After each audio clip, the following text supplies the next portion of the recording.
Saturday night baseball from Bosse Field as the red-hot Evansville Otters take on the Empire State Grays. Good evening, everyone, and welcome to historic Bosse Field in Evansville, Indiana for Evansville Otters baseball on the Otters Digital Network and Flow Sports. I'm Griffin Epstein alongside Lucas Daunhauer. A beautiful Saturday evening for baseball, and Lucas, the Otters playing really well at home right now. 6 wins in their last 7 home games. A win today, a chance to go to 10 games over 500 for the first time all season. That's right. The Otters are really firing on all cylinders right now, averaging over 2 runs a game since the All-Star break. They have 9 home runs in their last 4 games, and the pitching has been stout the last 2 nights. Got 7 quality innings from both Justin Watland and Zach Smith, and we get a look at a new arm on the mound here in 2023, Braden Scott making his debut here tonight. Former pitcher at IU and with the Otters, was in the Toronto Blue Jays organization. He's back with the Otters and will make his first start. We'll introduce you to the lineups on the other side, but first we'll break for the national anthem. You're listening to Evansville Otters baseball on the Otters Digital Network and watching on Flow Sports. With our national anthem performing it this evening, fresh off tour with legendary classic rock band Foreigner, recording artist Paige Willis.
Ladies and gentlemen, Paige Willis with our national anthem.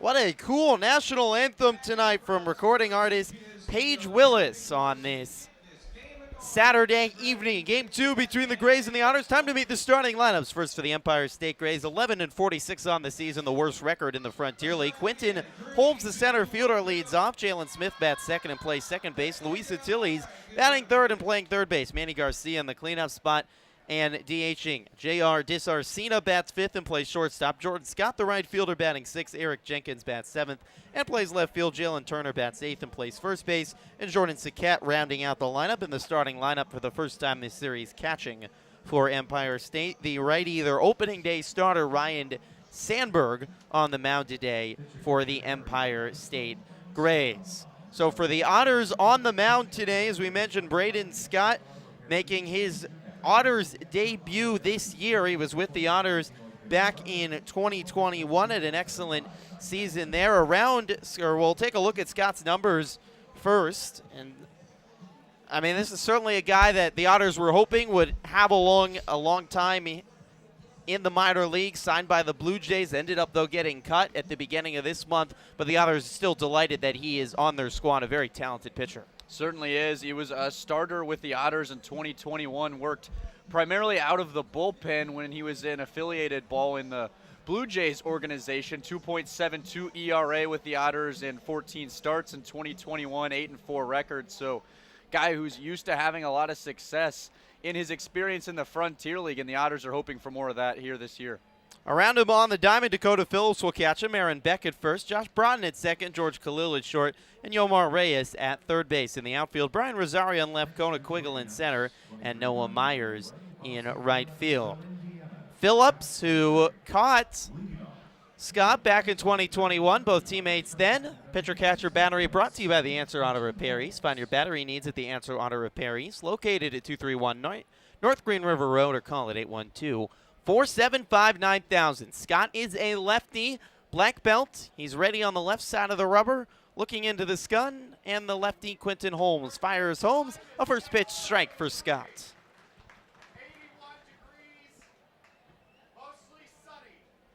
6'3", 215. Scott, the first lefty starter this season for Evansville. Winds and delivers. Fouled off the screen, 0-2. It's a lovely evening for baseball. Again, a little bit cooler, not as humid. It's been a pleasant last few days here in the River City. 82 degrees, 4-mile-per-hour winds blowing out to center field. Mostly sunny with some light, fluffy clouds out in the distance. The 0-2 popped up into center field. Coming in is Quiggle under the baseball and makes the catch. 1 out.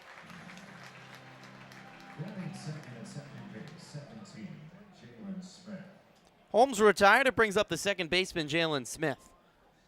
So a 4-pitch mix for Braden Scott. Fastball cutter, the slurve, which is a mix between a curveball and a slider, and a changeup. Very talented pitcher. Winds and delivers high, 1 ball and no strikes. Signed by the Otters today. Has been with the team, getting reacclimated for a little under a week, 1-0. Chopped left side, charging in Reyes on the edge of the grass to underhand glove it. Throw to first in time to beat Smith by a stride. 2 quick outs. Just 8 appearances this year for Scott in single A with the Blue Jays, the Vancouver Canadians. 8 appearances. He pitched 8 innings and allowed 8 earned runs. Delivers. Luis Atiles already takes a strike at the letters. Scott actually pitched a pretty good June, though, with the Blue Jays. Did not allow an earned run over his last 4 appearances before being released. The 0-1 misses high, 1 ball and 1 strike. That's just sometimes the way it goes in minor league baseball. Pitched most of last season with the Double-A affiliate for the Blue Jays, the New Hampshire Fisher Cats. 1-1. Inside, 2 balls and 1 strike. You know, it's an interesting spot for the Otters because obviously they want him to have a lot of success at the next level. But now that he is back here in Evansville, they're delighted to have him for the second half of the season. 2-1. Chopped foul off the inside of the bat. Atiles tried to hold up his swing, but the ball hit the inside of the bat. 2-2. Yeah, that's kind of how indie ball works. You know, you wish the best for your players who have success at this level and move on to affiliated ball. But if you have the opportunity to reacquire one of those guys who you liked a lot, a guy like Braden Scott, you welcome him back with open arms if you're Andy McCauley and Max Peterson. 2-2, inside corner, strike 3 call. Atiles left looking, a 1-2-3 inning for Scott to start his 2023 season with the Otters. We move to the bottom of the first. No score between Evansville and Empire State on the Otters Digital Network and Flow Sports.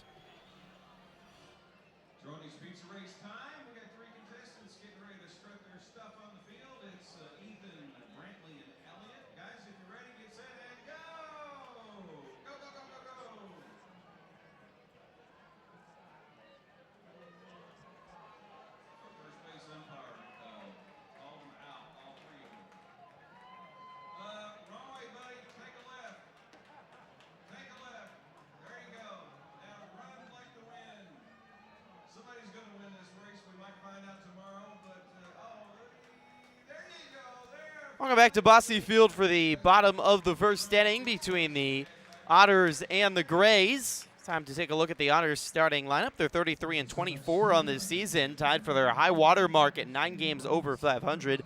Noah Myers, the right fielder, leads off. Josh Broughton bats second and plays second base. Kona Quiggle batting third and playing center field. Jeffrey Baez in the cleanup spot, DHing. Dakota Phillips bats fifth and catches.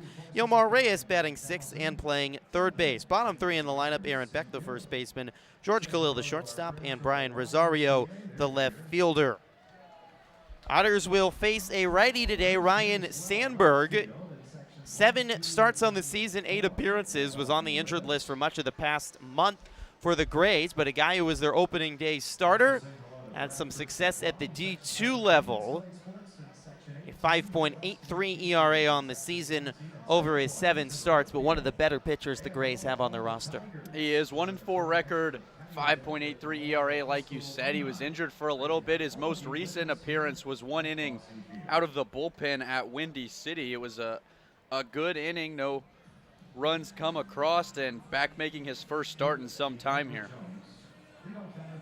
Jordan Saquette catching today, taking Zach Whalen's spot of yesterday. Whalen was thrown out of the game right after the last pitch of the game yesterday, arguing the called strike 3 to end the game. So Saquette behind the plate today. Noah Myers leading off. The lefty takes a first pitch strike. Jalen Turner at first base. Jalen Smith is at second base. That's an all Jalen right side of the infield today for the Grays. The 0-1. Sails high. 1 ball and 1 strike. J.R. Disarcina at short. Luis Attiles at third base. Outfield for the Grays. Eric Jenkins in left. Quentin Holmes in center. Jordan Scott in right. 1-1. Inside corner for a strike. 1-2 to Myers. Same uniforms for both sides as yesterday. Grays in gray uniforms with black pinstripes. Grays red and black across the chest. Black numerals, black hat. 1-2. High again. 2 balls and 2 strikes. Myers in a blue uniform with white pants, blue stockings, white shoes, and a black helmet. Otters written in script white across the chest and white numerals on the back. 2-2. Misses high again, and a full count to Myers. Good patience here by Noah. We've seen him have an electric start in the last 2 games, and Thursday's game led off the game with a double, and last night that leadoff home run to get the Otters offense going. The payoff, swing and a miss. Sandberg goes with a 91-mile-per-hour fastball in the inner third to get Myers to strike out, starting the bottom of the first. Yeah, well-located fastball there. He put a couple high once he got Myers down in the count, and then really good payoff pitch there, just right at the knees, paints the corner. Marks up Josh Broughton, the second baseman. He's batting in the second spot for the second straight night. Just his third game with the Otters. Pitch home, misses low, 1-0 to Broughton. Another good crowd on a lovely Saturday evening. We had over 5,000 fans on Thursday, over 3,000 fans last night. Maybe a little bit less tonight than last night, but another excellent crowd here at historic Bosse Field. 1-0 is fouled off the screen, 1-1.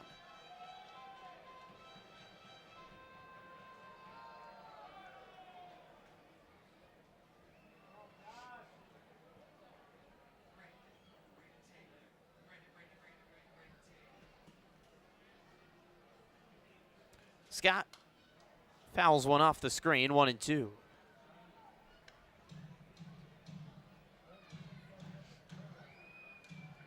Shadows are right on the top of the mound with the pitcher Sandberg still all in the sunshine, while home plate, everything in front of the mound in the shadows. 1-2, lined into left field, right at Jenkins, who's there to make the catch. 2 outs.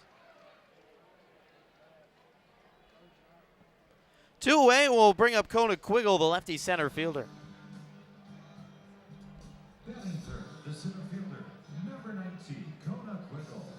Umpires today, Kevin Furman is at home, Ryan Owen at third, and James Purnell at first base. Brad Wilson, who was behind home plate yesterday, replaced by Owen at third. Pitch home to Quiggle, swing and a miss, 0-1. Heard that Brad's suffered a minor injury. We're wishing him nothing but the best and hope to see him back at Bosse Field very soon. He's a statement of Bosse Field, a trademark of Bosse Field, as much as Evan the Otter is, it feels like. 0-1. Swing and a miss again, 0-2. That's right. It almost doesn't even feel like a home Evansville Otters game if Brad Wilson's not somewhere on the diamond. Works a lot of non-Frontier League games here at Bosse Field as well. Yeah, he was actually he had a doubleheader yesterday. On Friday morning, he was working the Ohio River Valley World Series, which is a 16U tournament. And there was a game here at Bosse, the 0-2 Sales High 1-2. He was behind home plate for that, and then behind home plate 10 hours later for the Frontier League game, and had a really nice night behind home plate yesterday. It's a long day. 1-2. Popped up in foul territory and into the seats. An overhead top ball brought to you by Heads Construction. Choose the best. Never regret it.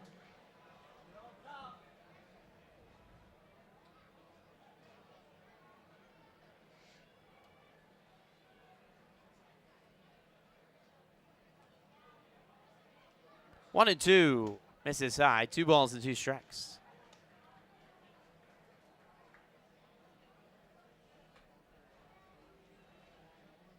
No score here in the bottom of the first. Still looking for our first base runner. The 2-2. Inside again in a full count. Otters winning 6-1 yesterday in the opener. Evansville used 2 early solo home runs from Myers and Baez to take an early lead. Zach Smith worked 7 excellent innings, allowing just 3 hits. The payoff, swing and a miss. Quengle strikes out. 2 strikeouts in an in-order first inning for Ryan Sandberg. 1 inning complete from Bosse Field. No score on the Otters Digital Network and Flow Sports. Time now for the Shepherd Insurance Burlap Sack Race featuring Anna and Kylie. They're going to jump in the sacks and then jump on down. Try to win the prize courtesy of Shepherd Insurance. They are in, ready to go. 3, 2, 1, go. Hop, hop, hop, hop, hop, hop, hop, hop. Oh, a little trip up, and that is Kylie with the win. Thank you, girls, for playing the Shepherd Insurance Burlap Sack Race. And Shepherd Insurance, by the way, they're the one-stop shop for all your commercial, personal benefits, and financial insurance, running relationships, finding solutions, protecting you at Shepherd Insurance.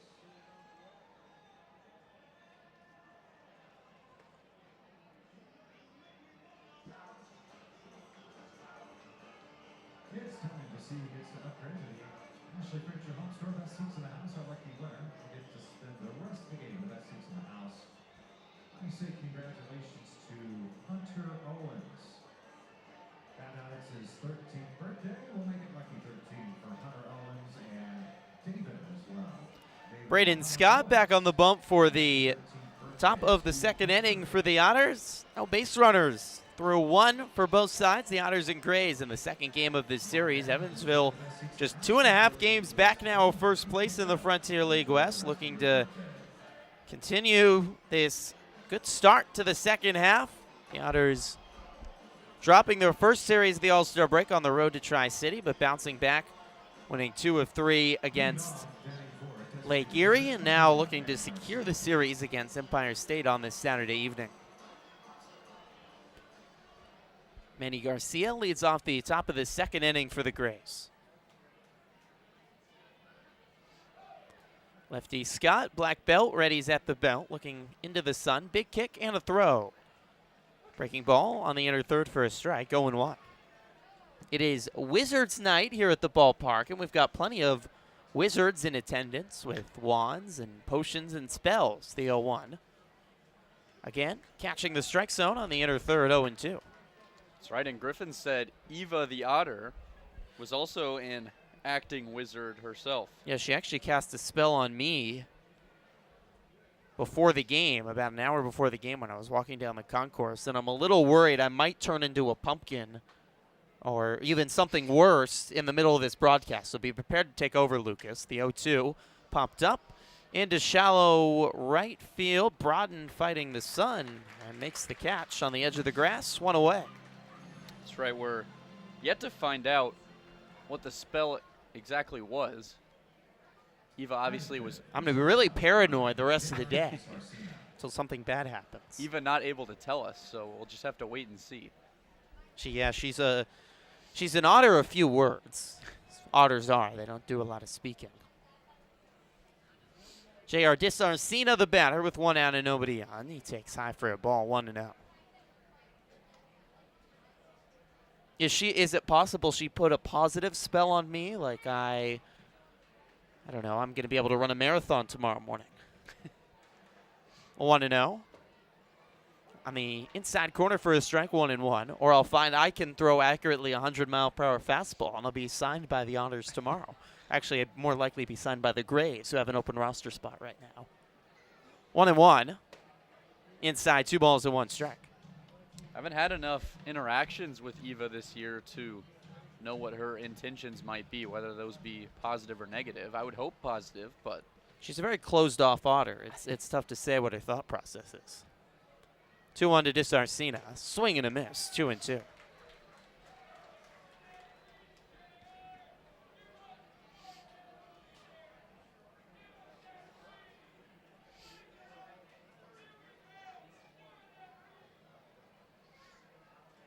Two. Swing and a miss again.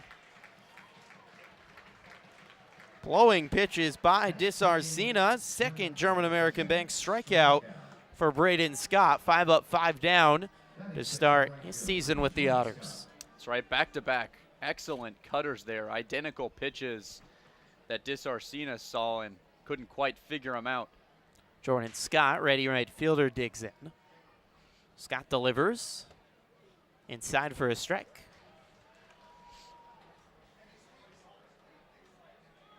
Scott actually started the year in the Blue Jays spring training camp down in Dunedin, Florida, so he's gotten some great experience this year. The 0-1 lined into center field, taking Quiggle a few strides back, reaches up the glove, and makes the snag. 6 up, 6 down for Braden Scott. We move to the bottom of the second inning. No score on the Otters Digital Network and Flow Sports.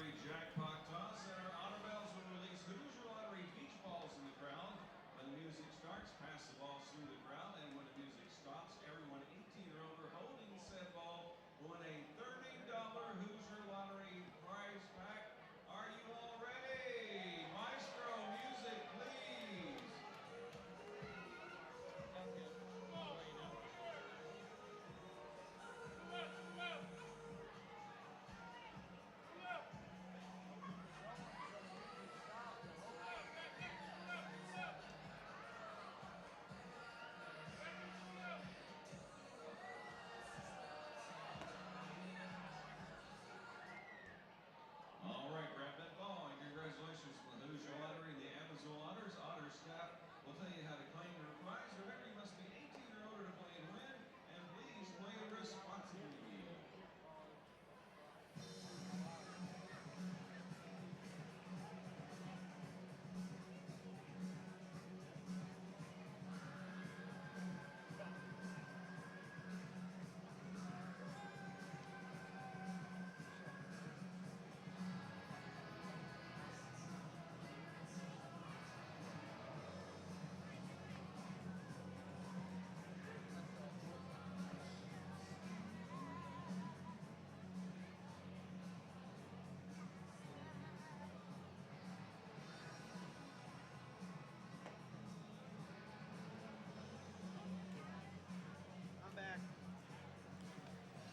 Flow Sports and Frontier League Baseball are brought to you by Budweiser, the king of beers. The designated hitter, number 33, Jeffrey Baez. Plenty of beer on a beautiful summer night. What could be better? Move to the bottom of the second inning. No score between the Otters and the Grays in the middle game of this series. Evansville looking to win their 4th game of the week. Move to 4-1 on the week. Jeffrey Baez takes the first pitch low for a ball from Ryan Sandberg. Sandberg worked a 1-2-3 first inning. Baez had a solo home run yesterday in the 5th. Delivery low, 2-0 to Baez. Mentioned it yesterday, Ryan Sandberg with almost the same name as the Chicago Cubs Hall of Famer and also a manager of a few teams, including the Philadelphia Phillies, Ryan Sandberg. 2-0 is lined right side through the 4-3 hole into right field. Base hit for Baez, the first base runner on either side of the game. I tell you, Jeffrey Baez is seeing the ball really well here as of late. That's his 8th hit of this homestand. He went 3 for 4 last night with that home run. He had 2 home runs in the game on Saturday. I mean, he is really catching fire, batting down the 4 hole for the Otters, Griffin. Really, ever since he returned to the Otters after not joining Evansville in their last 6-game road trip, came back for that 3-game series against Windy City before the All-Star break. He's been red hot at the plate. Dakota Phillips takes a first pitch strike. 1 on and nobody out in the bottom of the second, no score.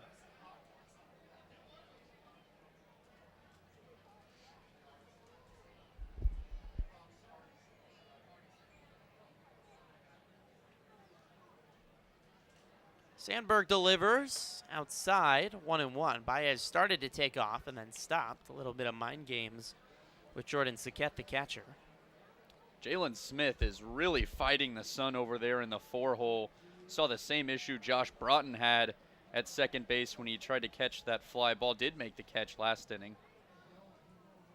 Staring right into a setting sun. A swing and a miss from Phillips, 1-2.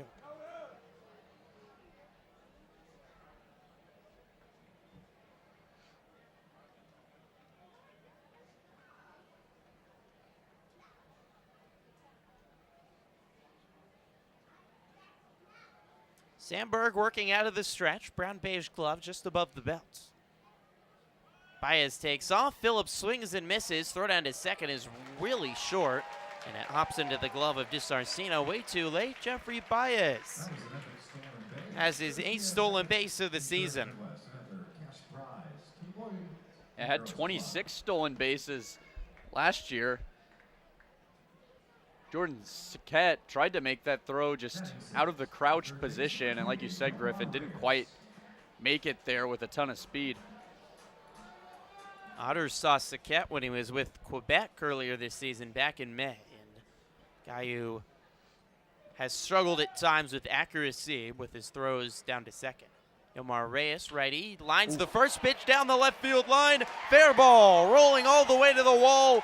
Baez will score. Reyes to second, an RBI double. It's 1-0 Evansville.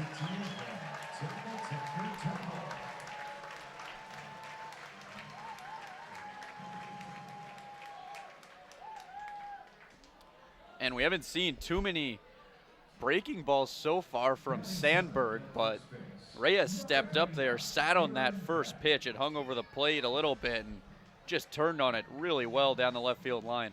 16th double of the season for Reyes. He drives in the first run of the game. The Otters strike first again. They have struck first in every game of this homestand so far. 5 straight games. Reyes at second, and the lefty Evansville native Aaron Beck the batter. First pitch misses in the dirt, 1-0.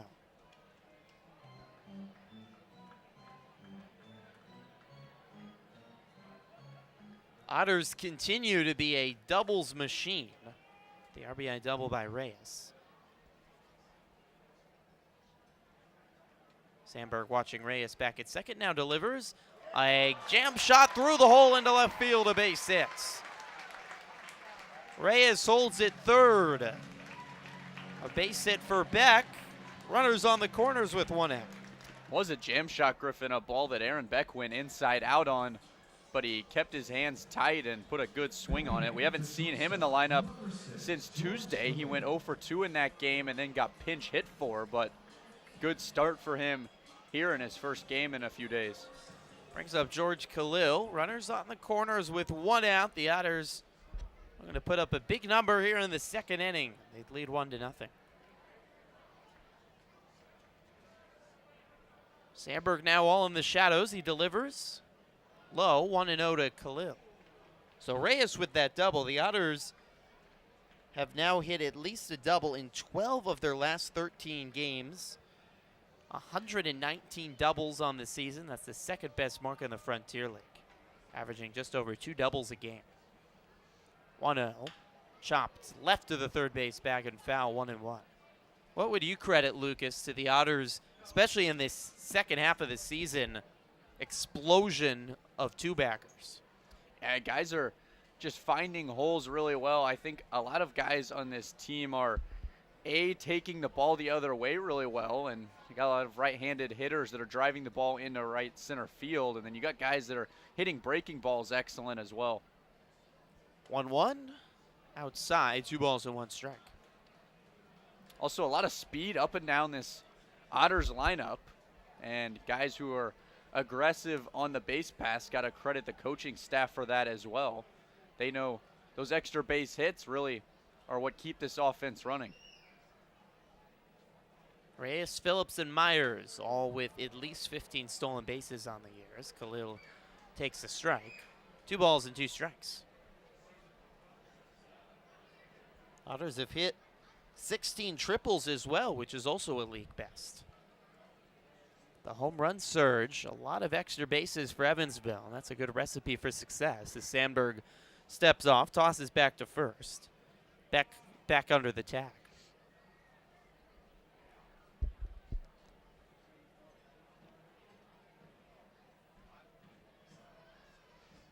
Two and two. Oh, it hit right off the butt of the bat of Khalil. Nearly hit his hand, unlucky. So it stays 2-2. That did look like it hit his hand, but when there was no reaction as far as a wincing of pain from Khalil, we knew it just hit that handle of the bat. Another 2-2. Swing and a miss. Strikeout number 4 for Sandberg. Wow. Only had 25 strikeouts in 29 and a third innings pitched entering today, but he has started this game as a strikeout machine. Yeah, good response from him there. Back-to-back base hits. That elevated fastball has been his go-to pitch, especially when he gets ahead in the count. We see him miss with it a lot, trying to get hitters to chase. That one in the zone. Brian Rosario, switch hitter, batting lefty. First pitch, misses high. Runners on the corners, 2 outs. The Otters lead 1-0, courtesy of an RBI double by Yomar Reyes. We've used 3 hits here in the second inning. Take a 1-0 lead, and Braden Scott has retired the first 6 batters he's faced for Evansville. 1-0, swing and a miss, 1-1. Rosario has led the Frontier League much of the year in stolen bases, but Jarris Richards stole 3 bases last night for Gateway, and he now passed Rosario. 37 stolen bases for Richards on this season. Still 35 for Rosario, but unlike Richards, Rosie is now playing every day. Another pickoff throwback to first. Beck is safe at first.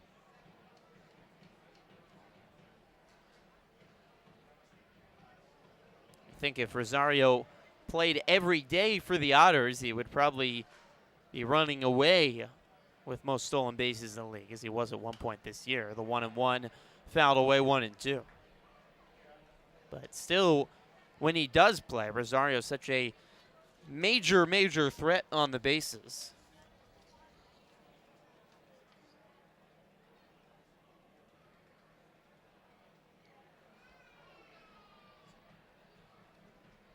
'30th start of the season for Rosario today, in the 58th game of the year for the Otters.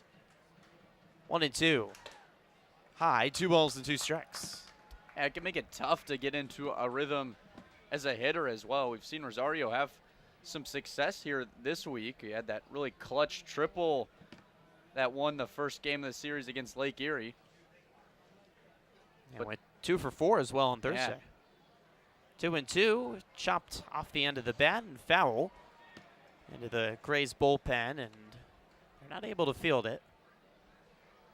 Guy who's still hitting just 239 though. Like I said, it's just tough to get into a rhythm and get a ton of confidence there at the plate when you're not playing every day, and it's hard to steal bases if you're not getting on.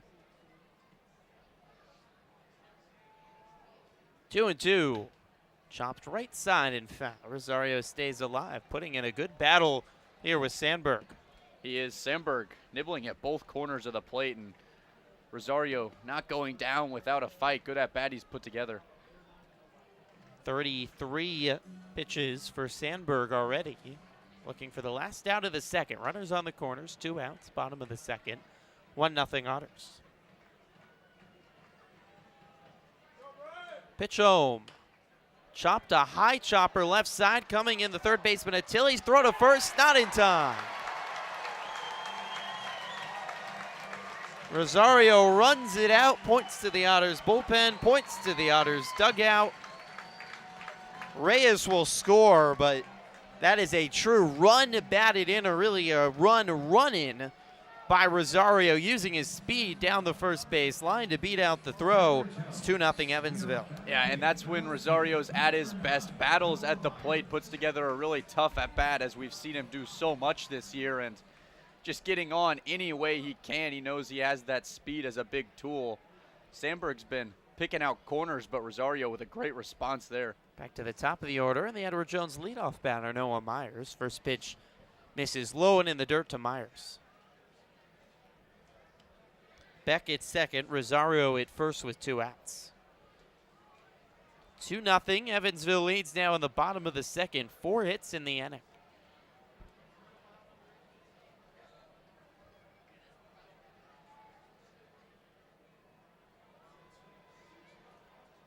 Sandberg throws, misses high, 2-0.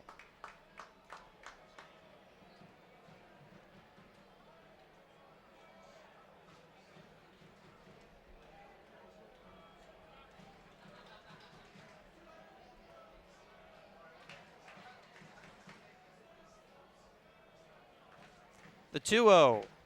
Breaking ball is low, and Myers has gotten ahead 3-0 now.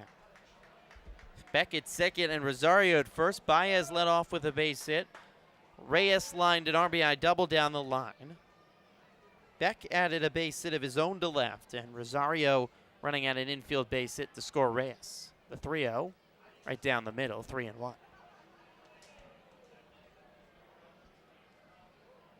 Otters win 6-1 last night after an 11-0 convincing victory over Lake Erie in the series rubber match on Thursday in front of a season-high 5,100 fans. 3-1. Popped up in foul territory left side. Third baseman Achilles under the baseball and makes the catch for the third out. Tough play for Achilles, able to catch it right around his knees. It's the last out of the inning, but the Otters get 2 runs on 4 hits. They lead 2-0 after 2 innings on the Otters Digital Network and Flow Sports.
Back at Bosse Field for the top of the third inning. 2-0 the Otters lead the Grays. Time to look at the Seal Corps Frontier League standings. Gateway and New Jersey both have had bad weeks at the top of the standings, helping out everyone else. Otters 2.5 games back of Gateway, a half game back of Schaumburg, while Quebec with a win tonight in the East can overtake New Jersey and move into first place in the East Division for the season. But Gateway now 0-4 on the week. Both Schaumburg and Evansville taking advantage and making things even more tight between the top 3 in the Frontier League West. Gateway showing signs of vulnerability, and at the right time, the Otters are getting hot on both sides of the field, trying to work their way back up into the lead. Eric Jenkins leads off the third and takes the first pitch strike from Braden Scott. 2-0, the Otters lead in the top of the third. Scott has retired the first 6 batters of the game. 0-1. Breaking ball on the outer third, 0-2. Another team that I'm keeping an eye out, obviously in the East, so the Otters just saw him last weekend. Won't have to worry about him again unless they saw him in the championship series. The 0-2, swing and a miss. Nasty slider from Scott. I guess you'll call it the slur if he doesn't throw a slider. 1 away. Yeah, I haven't seen many breaking balls out of Scott. Just his probably second one we've seen here in 3 innings of work, but my goodness, is it nasty. It's big league level stuff there for sure. Jalen Turner, lefty batter, takes high 1-0. Now he's back to the standings. I'm looking at Tri-City as a team that could really make a run. Valley Cats enter today just 1 game back now of New Jersey. 1-0 foul tipped into the glove of Phillips, 1-1. They have made more transactions and trades and moves over the last week than anyone else in the league. This is very much almost like an MLB team right before the trade deadline in win now mode. Slider is again a beaut. Catches the inside corner on a front door slider, 1-2 to Turner. That's right, added a huge asset to their pitching staff, and John Vargas really seems like they're just putting the pieces to a puzzle together, and it's paying off right now. Former Otter Vargas earned the win last night in Tri-City's victory over the New York Boulders. Got Andrew Dietz as well from Joliet, a great pitcher. The 1-2 popped up left side. Reyes in foul territory, looking up on the edge of the warning track, reaches up and makes the catch. Reaching over his head. What a play by Omar Reyes. 2 away. That's a really tough play to make. That ball has a lot of movement on it, coming back in over your head once it gets at and below the Bosse Field roof. Another nasty slurve that was from Scott, and Reyes helping his boy out. Brings up Jordan Saquette, the catcher, with 2 outs and nobody on. Saquette takes the first pitch strike on the outside corner.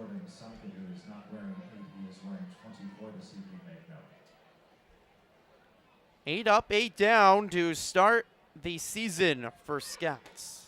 Swing and a miss, 0-2. 2-0 Otters lead in the top of the third.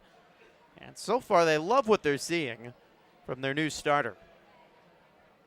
Time is called by Saquette. Steps out and resets the batting gloves. This struggling offense, the Grays, shut out twice in their first series of the week at Windy City and mustered just 4 hits and 1 run yesterday. Delivery, swing and a miss. Braden Scott tearing through the Grays order. 9 up, 9 down. Move to the bottom of the third. 2-0 Otters on the Evansville Otters Digital Network and Flow Sports.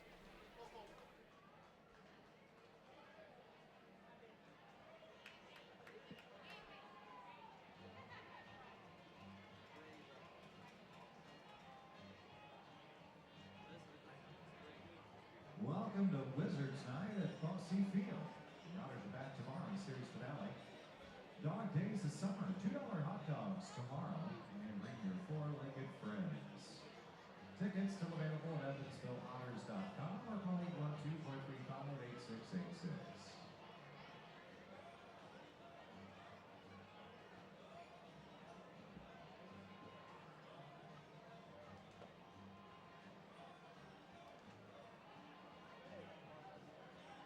Couple Major League Baseball scores for you. Cubs beat the Cards 8-6 earlier today. A couple of other finals include the Yankees beating the Royals 5-2. Rockies down the Marlins 4-3. Mets beat the Red Sox 5-4.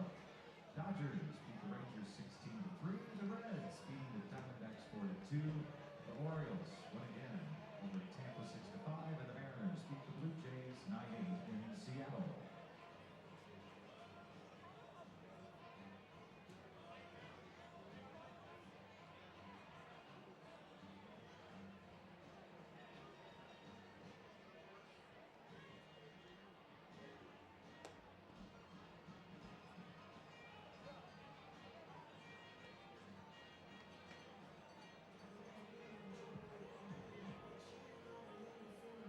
Second baseman, number 8, Josh Broughton.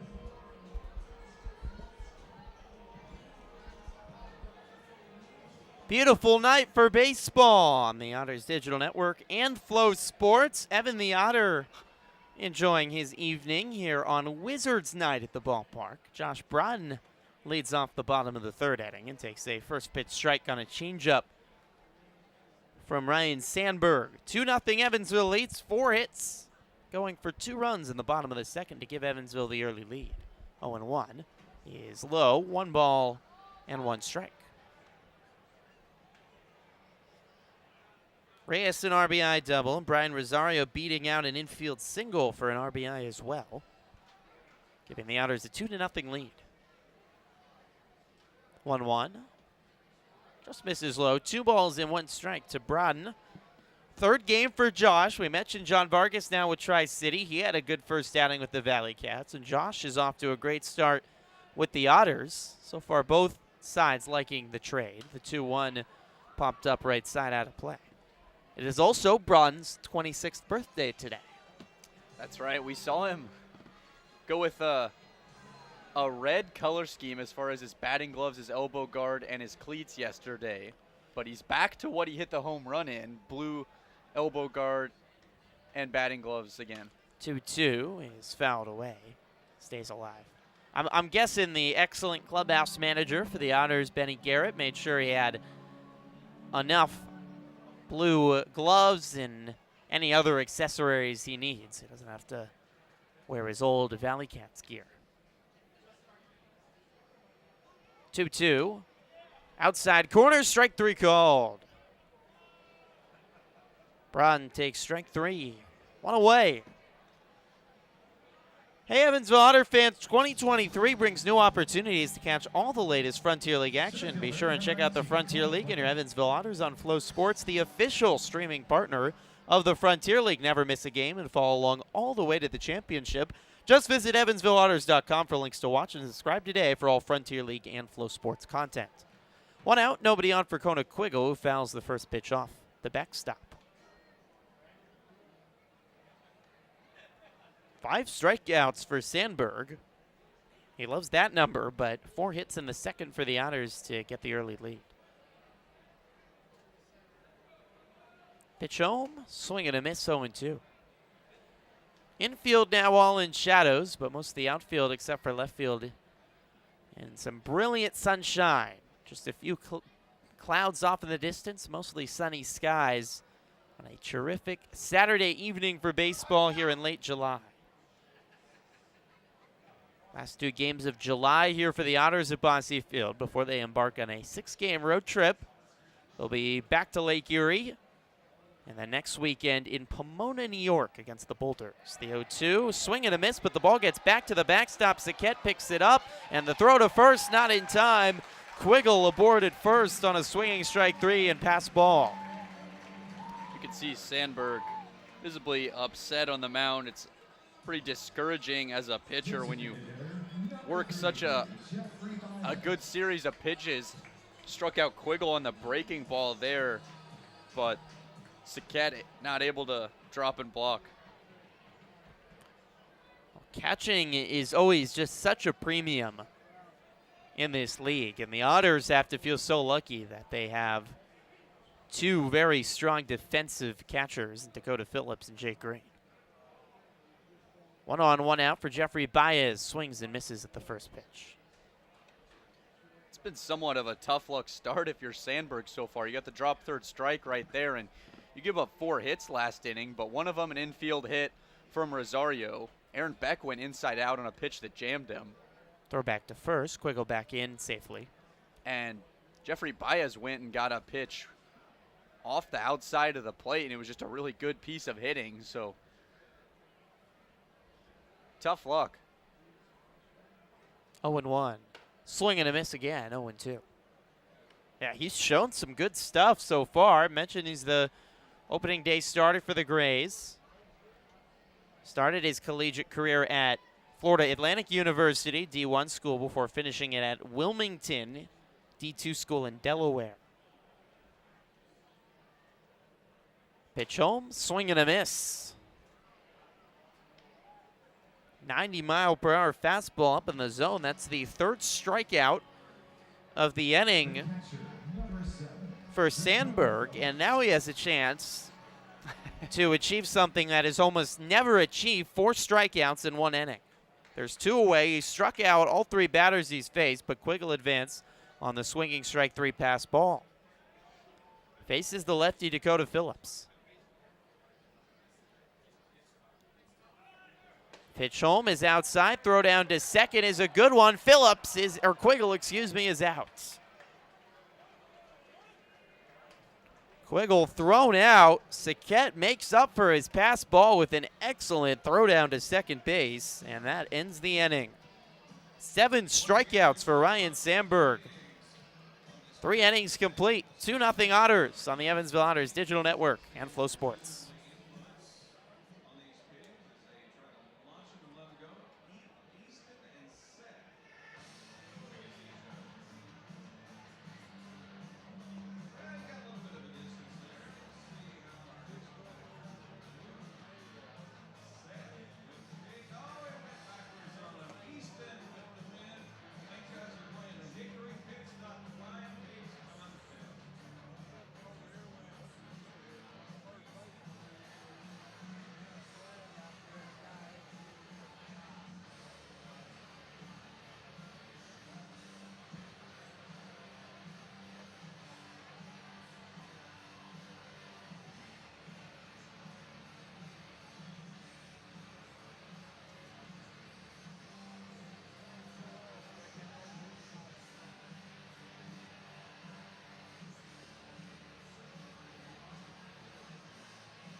Welcome back to Bosse Field. 3 innings complete between the Otters and the Grays.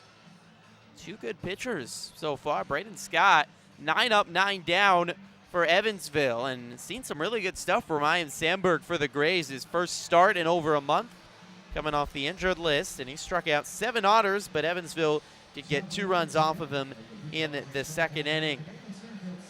Scott will face the top of the order for the Grays, Holmes, Smith, and Achilles. I've been really impressed by both guys on the mound so far. The cutter and slurve have been excellent for Scott, and Sandberg's been working that elevated fastball well. Holmes will lay down a bunt down the first base line. It's a good one, picked up by Scott. There's no play at first.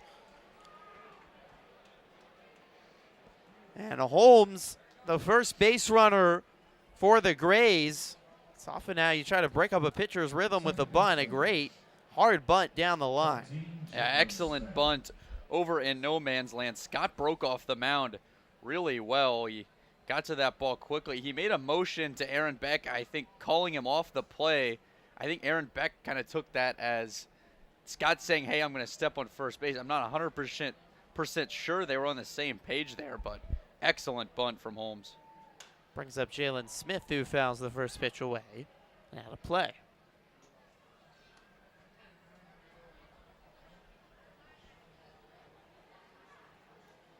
Holmes led off yesterday, went 0 for 4. His first hit of the series here in the 4th inning. He's got 11 stolen bases on the season. Good speeds. Pitch home. Misses low to Smith. 1-1. Yeah, you can see Dakota Phillips well aware of that behind home plate. He got up into a higher crouch on his toes, maybe expecting Holmes to run there. Scott steps off. Throw back to first. Back on safely is Holmes.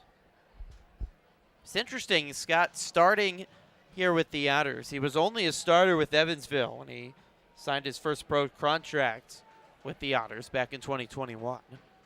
1-1. High, Phillips throw down to second is not in time. Broughton tripped as he tried to cover the bag, and Holmes has his 12th stolen base of the season. That's best on the Grays. Umpire Stick got their only run yesterday in the 4th inning. Got a runner in scoring position here with nobody out, and with the runner at second, Phillips out to have a quick word with Scott at the mound.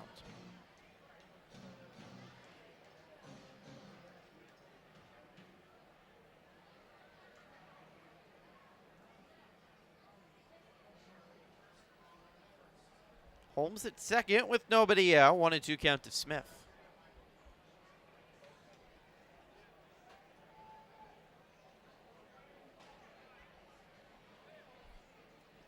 Pitch home. Lined right side in foul. Look out in the Otters bullpen. It's batted down. Everyone's safe down there. Those guys barely moved. Yeah, they look pretty calm and used to baseballs flying their way. To be expected. 1-2. Swing and a miss. Smith strikes out, 1 away. Strikeout number 5 for Braden Scott. Scott elevates the off speed there. And Smith was quite thrown off on his timing. Brings up Luis Attiles with 1 out and a runner at second.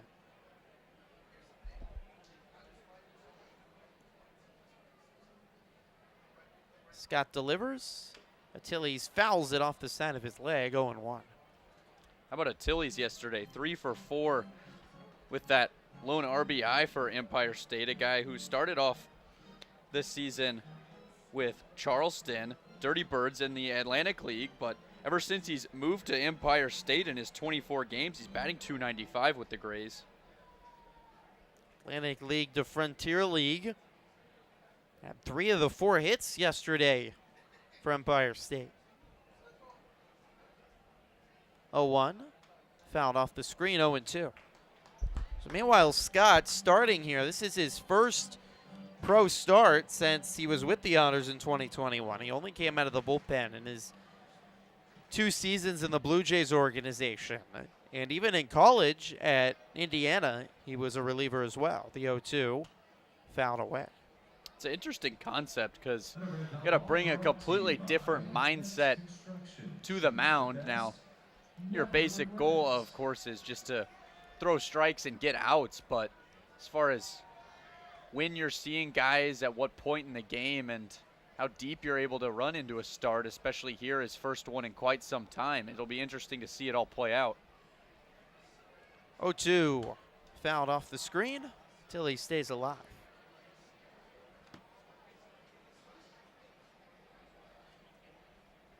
Scott was his starter at only Central Community College in Illinois, where he played 2 years before he finished the final 3 seasons of his career at IU. 0-2. Lined right at the shortstop. Khalil plays it off a hop, bobbles it, picks it back up, throw to first, beats Attiles. 2 outs. It's well knocked down there by Khalil. Not the cleanest piece of fielding, but it was a baseball hit 95 miles an hour off the bat of Attiles. So to keep your chest and body behind that ball and just be able to knock it down is really good fundamental play.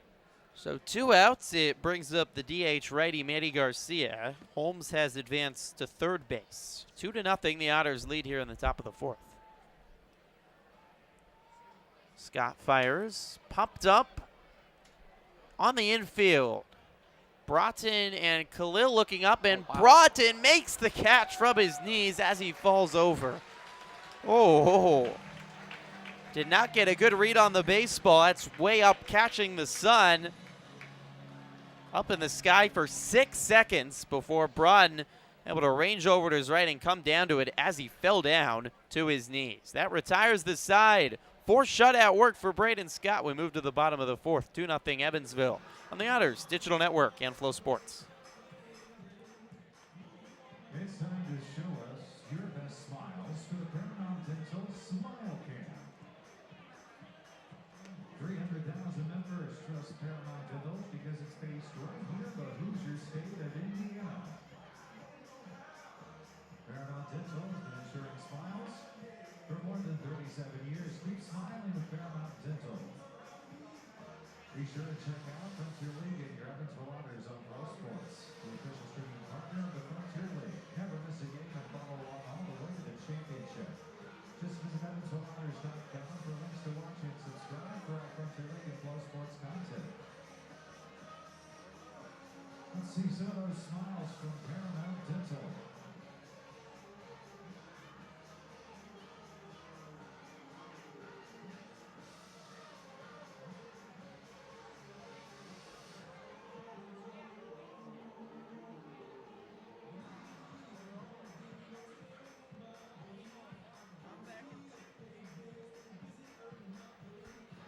Welcome back to Otters Baseball on the Otters Digital Network and Flow Sports. Evansville leads Empire State 2-0.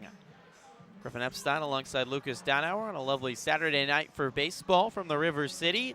It's Wizards Day at the ballpark, and Braden Scott is making a Wizards return to Evansville. He's pitched 4 shutout innings and has allowed just 1 base runner.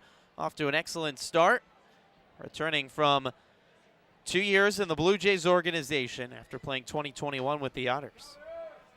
Dakota Phillips, lefty batter, leads off the bottom of the 4th, swings and misses at the first pitch from Ryan Sandberg. Phillips was at the plate in the 3rd when Quiggle was thrown out trying to take second.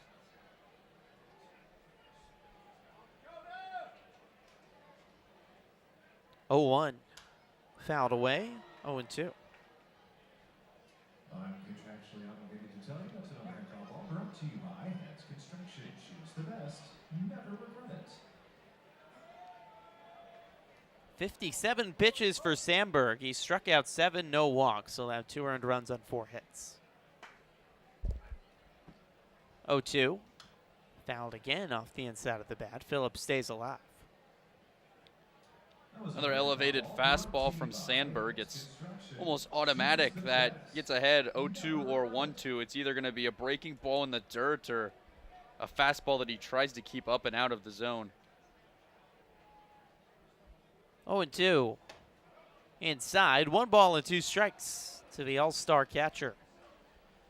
Phillips hit his 20th double of the season yesterday. He's now alone in second in the Frontier League, the second most doubles in the league.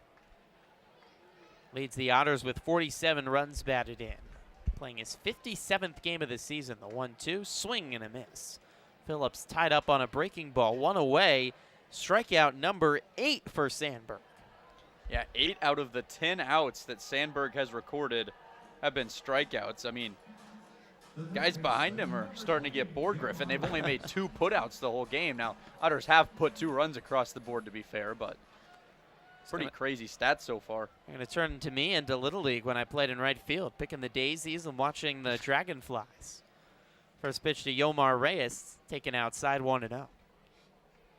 They put you out in right field in Little League because no one can hit a ball out that far. Make sure that you almost certainly never touch the ball, and if you do, it's only on a grounder that somehow got past everyone.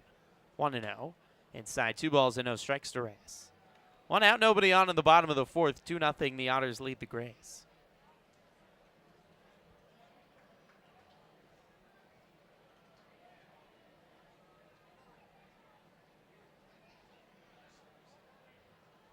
Two and 0. Inside. 3-0 to Reyes. Yomar with an RBI double back in the 2nd, scoring the first run of the game for Evansville. And then he came around to score on a Rosario infield base hit. 3-0 home. Outside corner for a strike, 3-1. Yomar's got 2 hits already on this series and 7 hits total so far on the homestand. 3-1. High for ball 4. Reyes works a walk. Want to make your lawn and landscape look like a field of dreams? Make sure you use 10 Bars Professional brand products. Pick them up at any of our 3 locations, beautifying the communities we live in and the grass we walk and play on, all since 1940.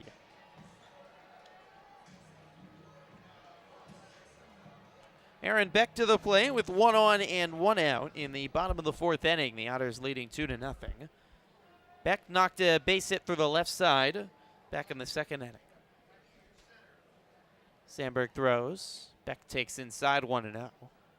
It's Beck's 18th hit now in 15 starts this season for the Evansville native. Harrison High School, only about 15 minutes away from here, right down the Lloyd Expressway. Heading over 300 on the season. 1-0. Outside corner for a strike, 1-1. And as Beck continues to grow as a player in his professional career, it's just continuing to get used to the professional stuff he sees on the mound, a guy who crushes fastballs. But finding out how good professional pitching can be, he's been good so far, though. 1-1. Chopped up the middle. Backhanded ball by the second baseman, Smith, and he drops it on the glove-to-hand transfer. Beck is safe at first. Reyes is safe at second. The Otters have a threat in the bottom of the fourth.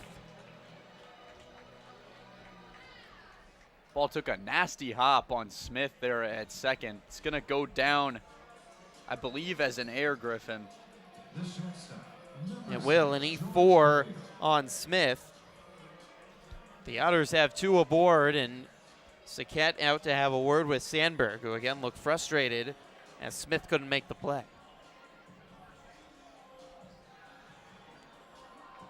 George Khalil coming to the play with Reyes at second and Beck at first. George struck out Beck in the second inning, hitting .227 on the season, looking for his first hit of the series. Sandberg throws, low, 1-0. Almost all the field in shadow, sun bouncing off the right field wall.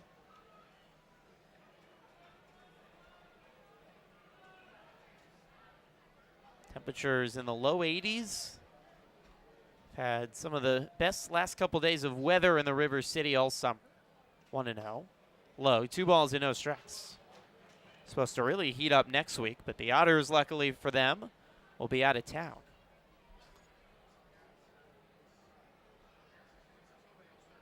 Sandberg working out of the stretch, rocking back and forth on the right side of the rubber. Peeks back at second and delivers. Popped up, right side, racing over is Scott, the right fielder at the line, makes the catch. Reyes will tag down to third and safely there ahead of a throw. 2 away. Reyes does move 90 feet away. Runners on the corners now with 2 outs. I'll tell you, a ball that should have probably been cut off by the Grays infield, but Jordan Scott caught that ball at a really awkward angle and just kind of threw it off of his back foot. Displayed some pretty impressive arm strength there. Brings up Brian Rosario, the left fielder. Rosie was up with 2 outs. And 2 on as well. Back in the second, got an infield base hit to score a run. Similar situation here in the fourth. Pitch home. Outside to the switch hitter batting lefty.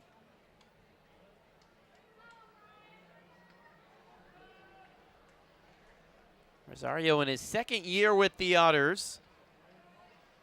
Grew up in the San Francisco Bay Area. To Arroyo High School in Hayward. He won a sectional title. Sale side 2-0. They don't have, oddly enough, in baseball in California, they have no state championship. You win your section, and that's as good as it gets, as Mark Mason, the Grays manager, out to have a word with Ryan Sandberg.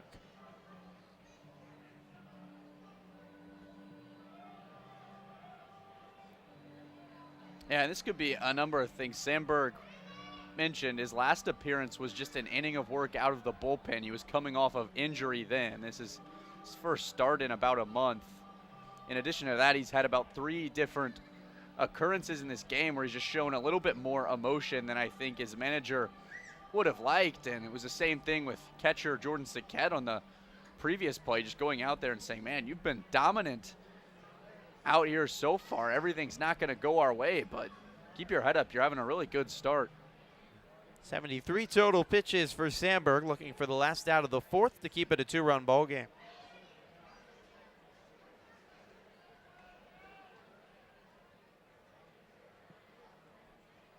(2-0). Fouled off the end of the bat, 2-1.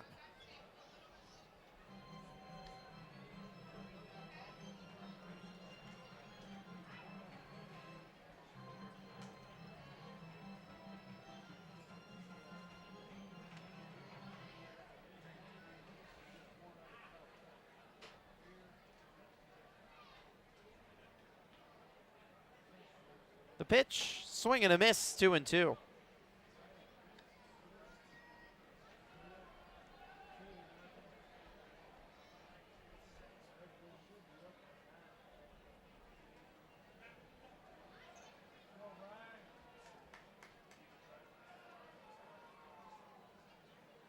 2-2. High and a full count to Rosario. Rosario found himself in the exact same situation as he did in the second inning. Was there with a 2-2 count with 2 outs and 2 runners on. He legged out an infield hit in that occurrence, hoping for a similar result here. Payoff home. Fouled out of play left side. It's, Oh, there we go. Nice casual catch by a Gray in the bullpen. Left-handed snag, and maybe the best reaction of all when you do something great is just to shrug it off. Caught it and pretended like it was nothing. A few of his teammates out there in the bullpen are imitating him now, trying to see how he did that. Another payoff. Popped up again, left side. 3 gray jerseys racing back. It is caught by the left fielder Jenkins along the line. Otters get 2 on in the 4th, but cannot score. We've completed 4 innings of work. It's 2-0 Evansville over Empire State on the Otters Digital Network and Flow Sports. Magical performance for you tonight. Here they are, the Southwest Graphics Evansville Otter Bells.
Frontier League Baseball on Flow Sports is brought to you by Old National Bank. Your success is everything.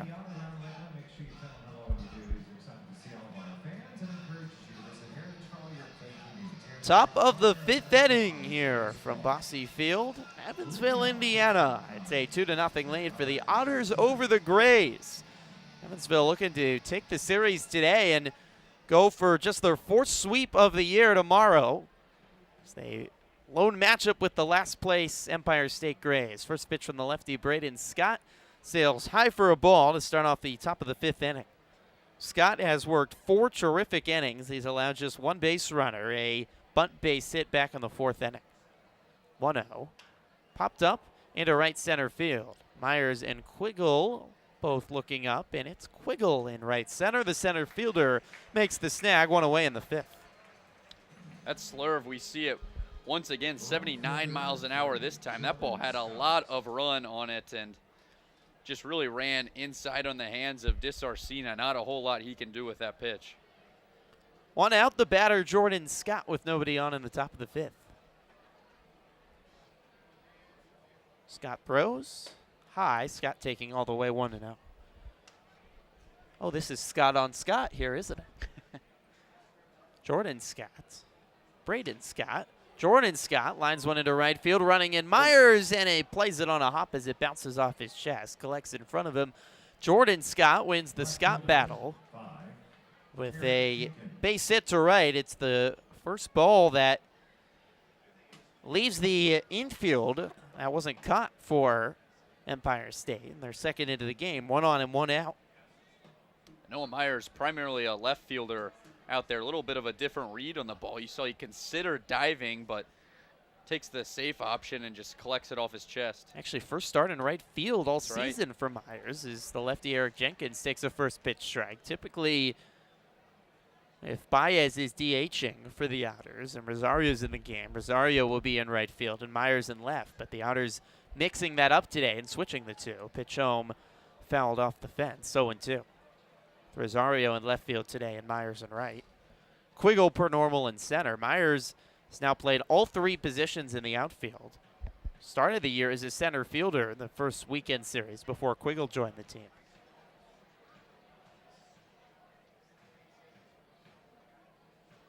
Oh, and 2, pitch outside, runner takes off, throw down to second is well late. Took a while for Phillips to get to the baseball, and Jordan Scott has a stolen base. Yeah, it was a good pitch to steal on, and Scott got an excellent jump, a breaking ball that ran quite a ways out of the zone. Phillips made a good throw, but just didn't have enough time, like you said. So Scott in scoring position with 1 out. 1-2 count to Eric Jenkins. Throw home. Swing and a miss, ball in the dirt, picked up by Phillips. But with a runner on, don't have to worry about the drop strike 3. Jenkins is out, and it's the 6th strikeout of the game for Scott. First baseman, 25. Brings up Jalen Turner, the lefty first baseman.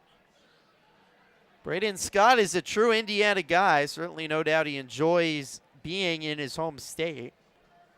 Growing up in western Indiana, Jasonville, was born in Bloomington, about an hour south of Indy. Let's pitch home, striking out the letters. 0-1 to Turner. Grew up in Jasonville, small town about 45 minutes outside of Terre Haute, and now lives in Clinton, Indiana, which is just a little north of Terre Haute. That's all on the western side of the state, near the Illinois border. 0-1-1. Strike at the knees, 0-2. His hometown is exactly 100 miles away here from Bosse Field. It was a little bit further away when he was all the way in Vancouver to start this year with the Vancouver Canadians, high A affiliates of the Blue Jays.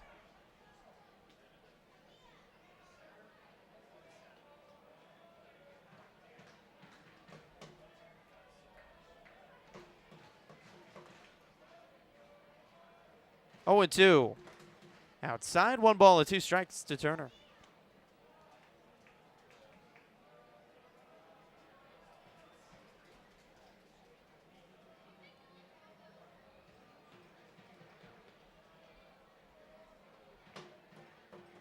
One and 2.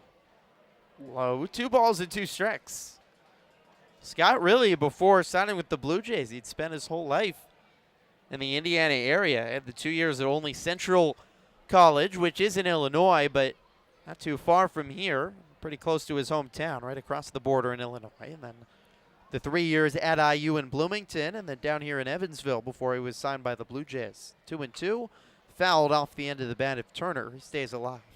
Yeah, you'll see a lot of Southern Indiana baseball talent start off at only Central. Really good program, but based on his story, he was always destined to be a Hoosier at IU, wasn't he, Griffin? No doubt about that. Being born in Bloomington and growing up only an hour and a half away. 2-2. He is low and a full count to Turner. Won the Big Ten championship in 2019 with Indiana in his first year there. Had a really good start to the 2020 year. The best batting average against of any pitcher on the team before that season, of course, was cut short due to COVID, and then had a strong year in his graduate COVID year in 2021. Payoff home. Outside corner, strike 3 called. Turner, left looking. 7 strikeouts for Braden Scott. 5 shutouts. 2-0 the Otters lead as we move to the bottom of the 5th. You're listening to Otters Baseball on Flow Sports and the Otters Digital Network.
Welcome back to Bosse Field. It's a 2-0 lead for the Otters over the Grays. New pitcher into the ball game for Empire State. Day done for Ryan Sandberg. He pitched well, but he will pave the way for Clark Davenport, a 6'2 righty first-year rookie out of St. Louis. 8th appearance of the season, 9.20 ERA in 14 2/3 innings pitched, 18 strikeouts to 13 walks for Davenport. The Otters did get 2 runs off Sandberg, but considering he had 8 strikeouts, Evansville certainly happy to see a new pitcher. Righty readies at the chest and delivers. Noah Myers takes the first pitch inside for a ball. I'll say, though, the stuff was really good for Sandberg tonight, and obviously dealing with an injury, and the Grays is a challenge, no doubt, to play with day in, day out, as Myers takes a strike 1-1.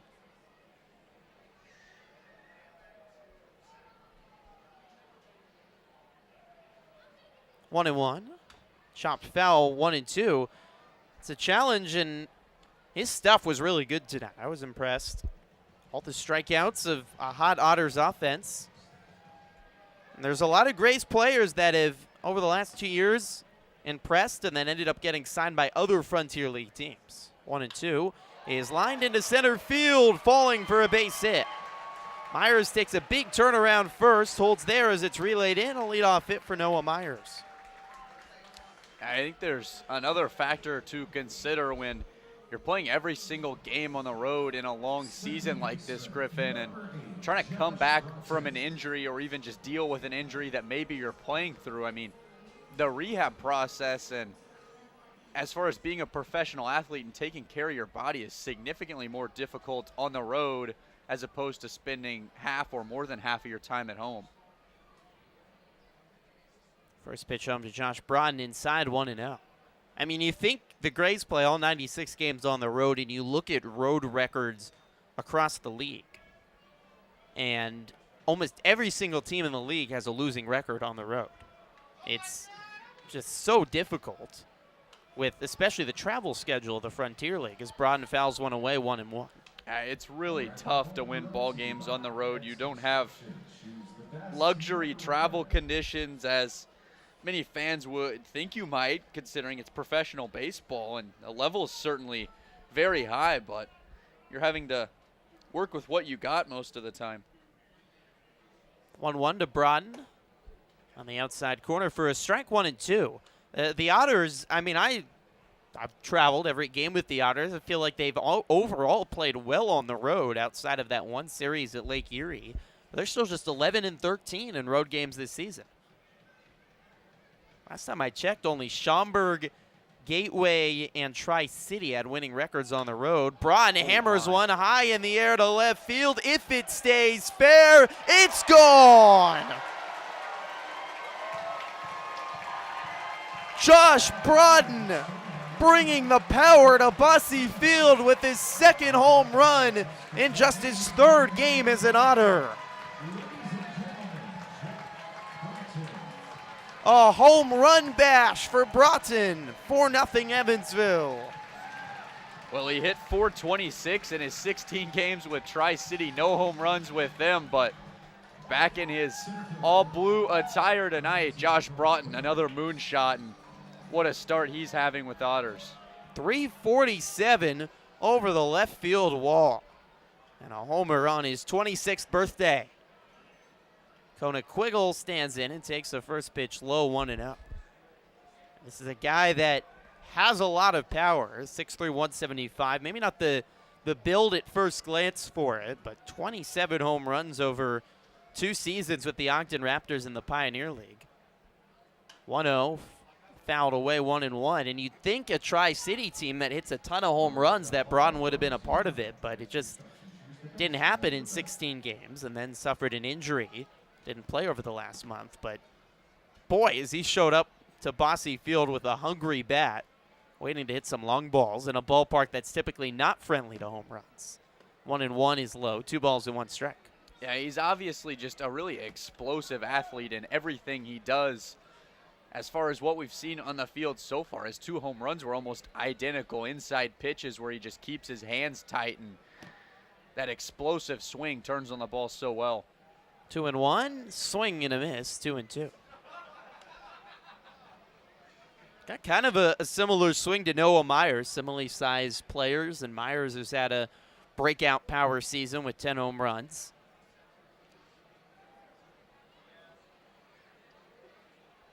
Pitch home, driven into center field.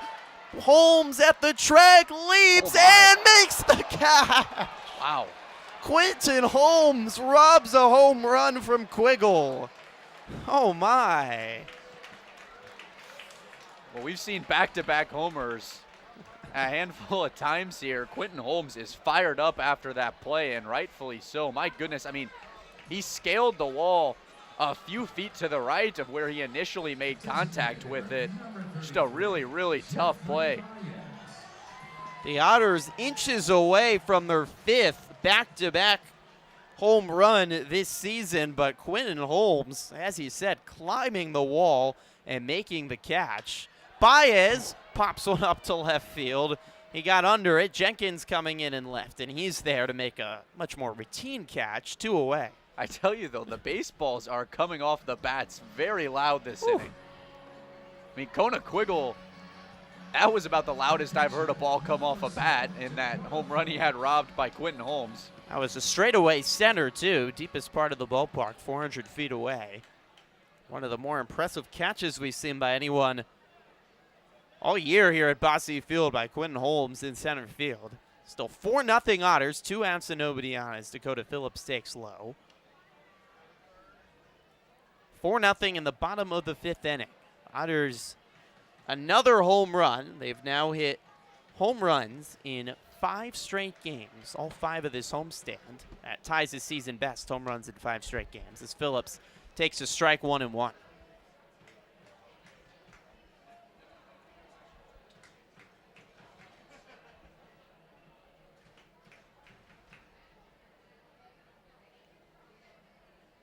One. Chopped right side. Over is the first baseman. Turner to glove it. Bobbles it. He'll toss to the pitcher in Davenport, who steps on the bag for the 3rd out of the inning. Josh Broughton, a 2-run home run over the left field wall. A 26th birthday bash for the new Otter. 4-0 Evansville after 5 innings on the Otters Digital Network and Flow Sports. Are you going to do it? All right. You're going to go up against one of the Otter Bells. We're going to do the Dizzy Bat, build the sub, hand it off to available Otter Bell, and try to win a prize. If you're ready, get set, and go. Oh, wait a minute. Here comes our contestant. There you go. Start Dizzy batting.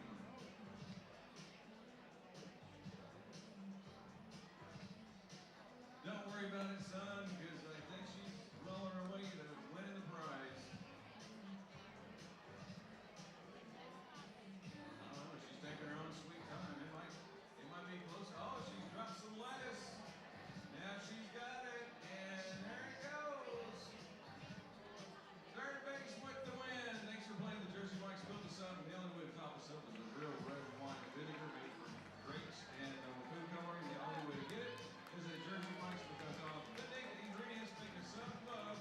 Where do you find them? 939 North Burkhart Road in Evansville.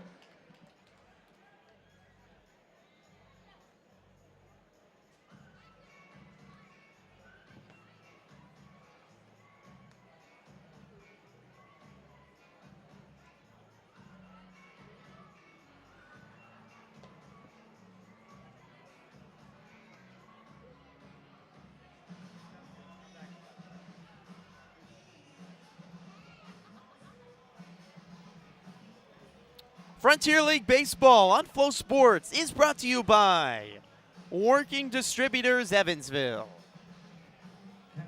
Big crowd on a Saturday night from Bosse Field. The Otters leading the Grays 4-0. Griffin and Lucas joining you here on Flow Sports and the Otters Digital Network. It's been another good night for the Otters. Braden Scott new addition for the Otters, 5 shutout innings. Josh Braun, new addition for the Otters, his second home run of the homestand. 2-run homer in the 5th, and the Otters lead 4-0. Jordan Saquette leading off the 6th, swings and misses at the first pitch he sees. Just 2 base runners so far off Braden Scott as Saquette swings and misses again, 0-2. Scott retired the first 9 batters of the game, an infield base hit in the 4th and a line drive base hit in the 5th, the only base runners. He has 7 strikeouts. 0-2, swing and a miss. Saquette down on 3 pitches. The 8th German-American bank strikeout for Braden Scott. He's feasting right now, Lucas. He is. Everything's working for him, really displaying the full array of pitches he has in his arsenal. Sitting at 60 pitches now and hasn't made a start since 2021, so it'll be interesting to see how deep he can go into this game. Quentin Holmes stands in and takes a strike 0-1. And you think about this response by the Otters pitching, their most embarrassing night of the season on Wednesday against Lake Erie. It's the 0-1 swing and a miss, 0-2. The Otters allowed 14 runs over the span of 3 short innings against the worst scoring offense in the Frontier League and blew a 7-run lead. Since then, over the last 2.5 games, the Otters have allowed a combined 8 hits and just 1 run as Holmes takes inside and checks the swing, but held up 1-2. Shut out the Crushers on just 3 hits on Tuesday night. 1 run allowed to Empire State last night on 4 hits, and so far a shutout and just 2 hits tonight. 1-2, bouncing in the dirt. 2 balls and 2 strikes. And we had some uncharacteristic baseball as of late from the pitching staff. They had 11 games consecutively coming into that series and in it where they allowed 4 or more runs, but 2-2. Oh, it's fouled off the mask of Phillips. Takes off the mask, and Andy McCauley out to make sure Dakota's okay. Sticks his pinky finger in his right ear to... and likely a little bit of ear ringing there. Yeah. Mandy Flagg, the Otters team doctor, along with her assistant Noah, out to check on Dakota and make sure he's okay.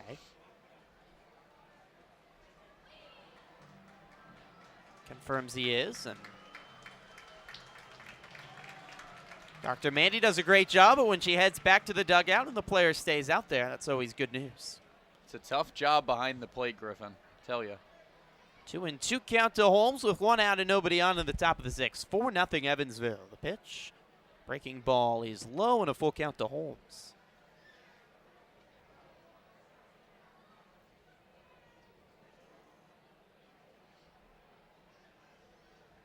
The payoff, low for ball 4. That's the first walk of the game for Braden Scott.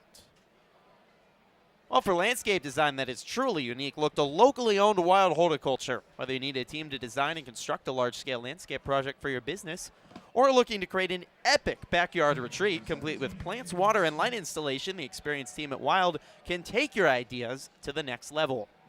Jalen Smith, righty batter, 1 on and 1 out. Scott delivers. Smith shows bunt and pops it up down the third base line. It stays fair. Picked up by Smith. Throw to first is not in time. It bounces off the glove of Beck. Everyone is safe. It wasn't the bunt that Smith was looking for. He popped it up, but it ended up working out down the third base line. Speedy Smith would have probably beat it out even if Beck was able to keep his foot on the bag and hold on to the baseball. That's especially a tough throw to make as a left-handed pitcher. You think you got to wheel your body all the way around to be able to square your shoulders up with first base and make that throw. So another infield base hit. That's 2 of them for the Braves. Kevin Davis is starting to warm up in the Otters bullpen, and Max Peterson is walking out to talk with Braden Scott and the Otters infield.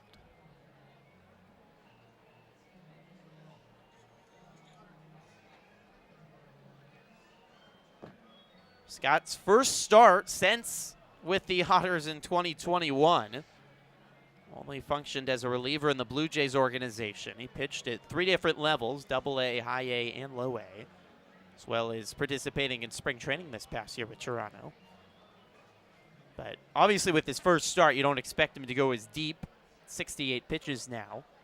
He's made it into the 6th inning. That might have been more than the Otters could have even envisioned as a best-case scenario. Double steal, pitches low, bounces into the glove of Phillips, and everyone will be safe without a throw.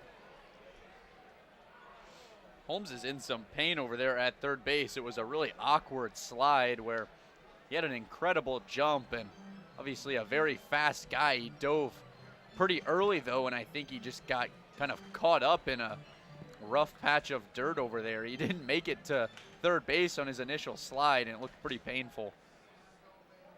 Holmes at third, Smith at second on the double steal, and 1 out. The Grays, their really first chance of the day to get some runs. 1-0 count to Achilles. Pitch home, popped up, right side. Drifting back is Braun, the second baseman, to his right, circling under it and makes the catch on the edge of the dirt. 2 away. You can tell Braun's not fully comfortable yet here at Bosse Field fielding, but all that matters is he made the catch. Yeah, some tough reads for him, a couple of late breaks to close out some plays, but that's an ideal out to throw if you're Scott on the mound with 2 on in scoring position and just 1 out here. Now a chance to escape. Manny Garcia, the righty batter. Still 2 runners in scoring position and 2 outs. Scott trying to complete 6 shutout. The pitch home. Garcia takes a strike on the inner third. Holmes at third, Smith at second. Otters leading 4-0.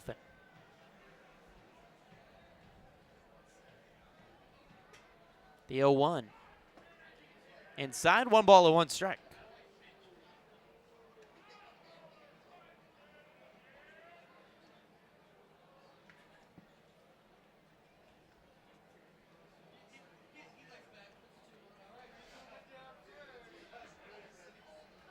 Scott sets just above the belt, kicks and delivers. Check swing, ball in the dirt, and Garcia went around, 1-2.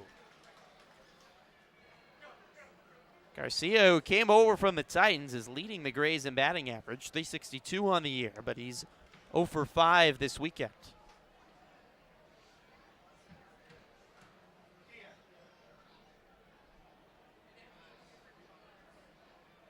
And a late time is called by Garcia. He'll reset the batting gloves, and the pitch clock will reset as well.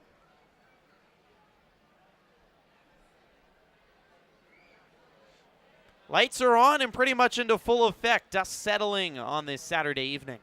A 1-2. Inside, 2 balls and 2 strikes.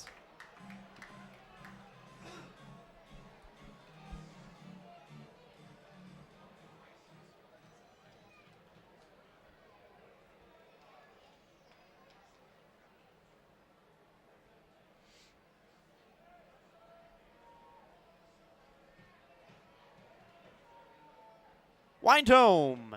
Inside, full count to Garcia.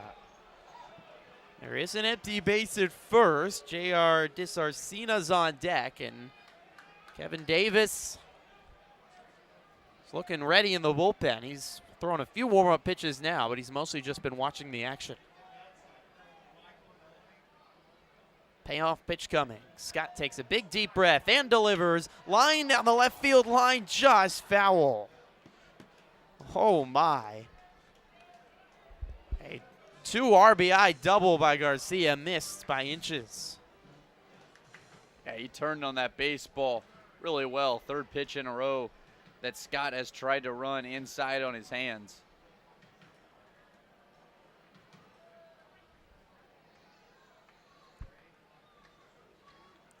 The payoff.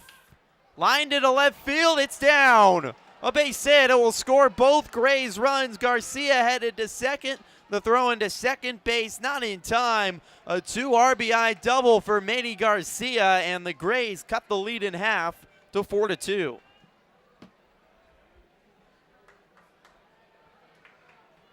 you said it, Griffin. He missed that double by just about 2 or 3 inches on the swing before.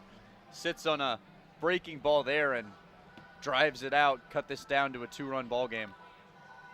Scott was an out away from a quality start and 6 shutout, but just can't get that last strike. And Kevin Davis will come in relief. Nonetheless, an excellent outing for Braden Scott in his return to Evansville. 5 2/3, 2 runs allowed on 8 strikeouts and just 1 walk. Gets a handshake from Andy McCauley. The Otters looking for the last out of the 6th. Kevin Davis on the bump. They lead 4-2. We'll be right back on the Otters Digital Network.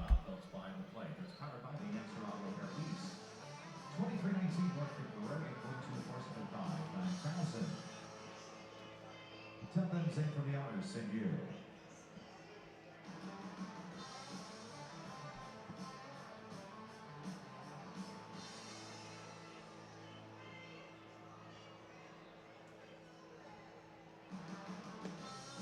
WJPS Frontier League scoreboard, bottom of the 8th. Florence and Ottawa tied at 5. Sussex County beat Gateway 4-2. New York with a 13-4 lead on Tri-City in the 8th. Schaumburg and Three Rivers just getting started. New Jersey leads Quebec 7-4 in the 7th. Pressure shutting out the Slammers 2-0 right now, top of the 9th. Windy City leads Washington 8-4 in the 7th. And that's our WJPS scoreboard. Listen to the Otters update Monday through Friday with yours truly.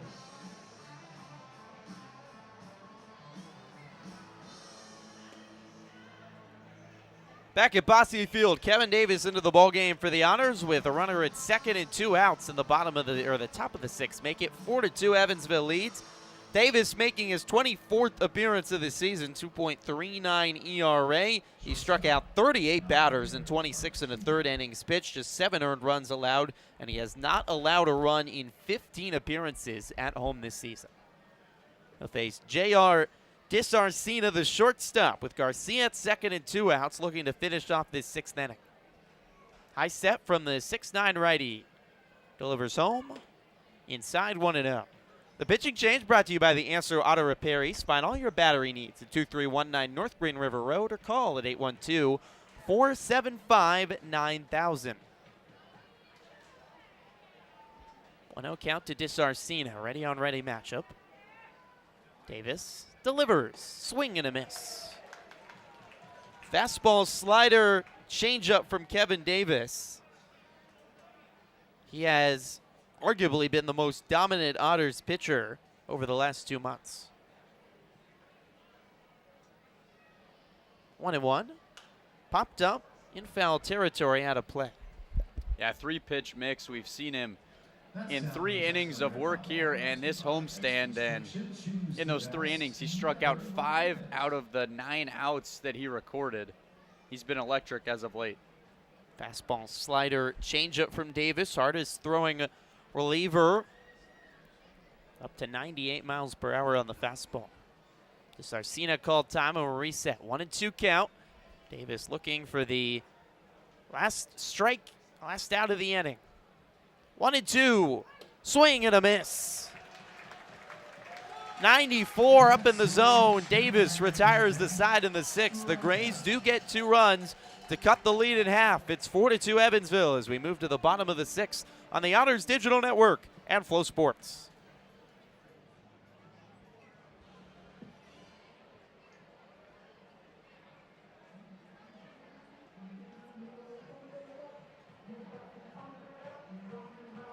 Time for the dance game, brought to you by Big Red's favorite, Drake's.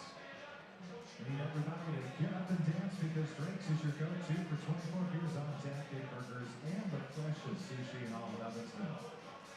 Visit Drake's at 1222 Hurston Road or drakesdoneplay.com. Now let's dance. We got some dancers in front of the press box. We need more to get in their spirits. We have a great crowd on a Saturday night. It's great to have all of you with us. Well, that beautiful Bosse Field get a venue for your next celebration.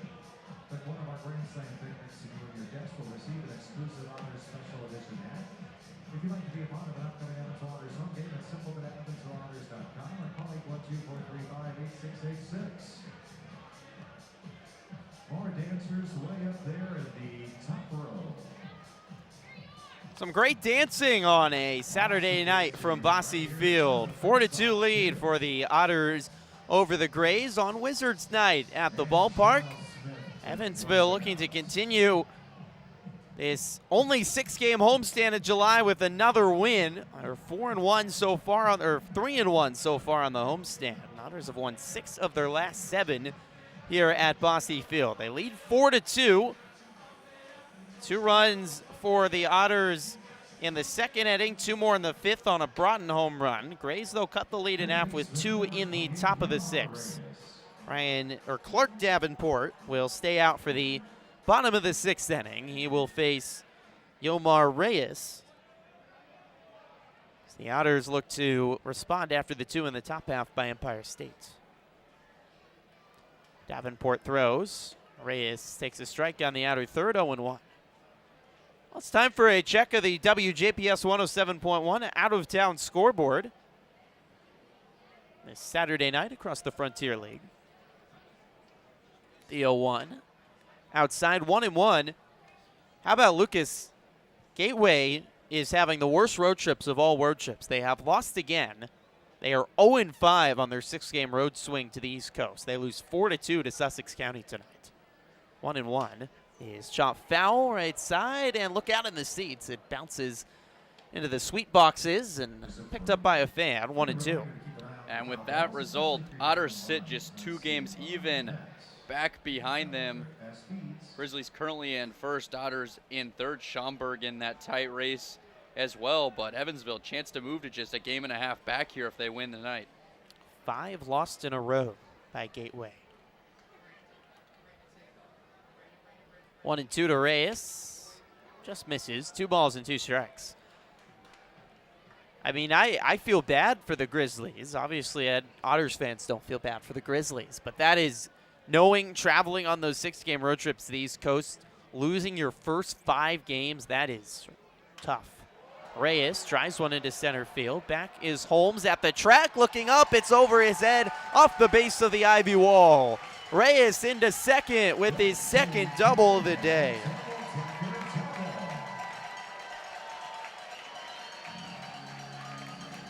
Two baggers for Yomar Reyes. He leads off the 6th with a double to center.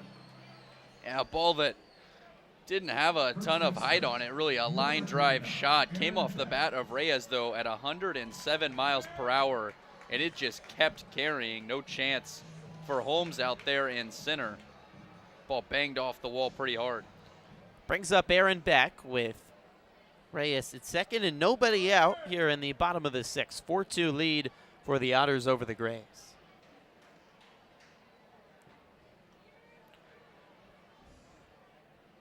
Davenport delivers. High, 1-0. Other checks of the scoreboard in the Frontier League Glass. Schaumburg was in a rain delay with Trois-Rivières. They have just started at Wintrust Field outside of Chicago.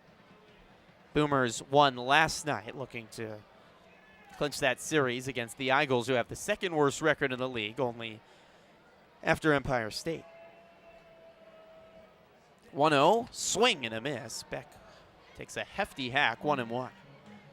Lake Erie and Joliet, the Slammers are guaranteed to play some of the fastest games across the league every night, it seems like. Lake Erie, though, leads 2-0 in the bottom of the 9th, looking to even up that series at a game apiece. Windy City leads Washington, also in the Chicago area, 8-4 in the bottom of the 7th. Thunderbolts trying to even that series up at a game apiece. Beck swings and misses at a curveball, 1-2. And the last Frontier League West score, Florence is down to their last few outs against Ottawa. They trail 6-5 in the top of the 9th inning in Canada. Florence would, if they can't come back, will drop their 2nd straight to the Titans. 1-2. Breaking ball is low. 2 balls and 2 strikes to Beck. On the other side in the East, the big series between the Jackals and the Capitales for first place. Quebec walked off last night at the Stade Canuck, but the Jackals lead 7-4 tonight in the bottom of the 8th from Quebec City. 2-2 to Beck. Swing and a miss. Big fastball by Davenport. 90 miles per hour. One away.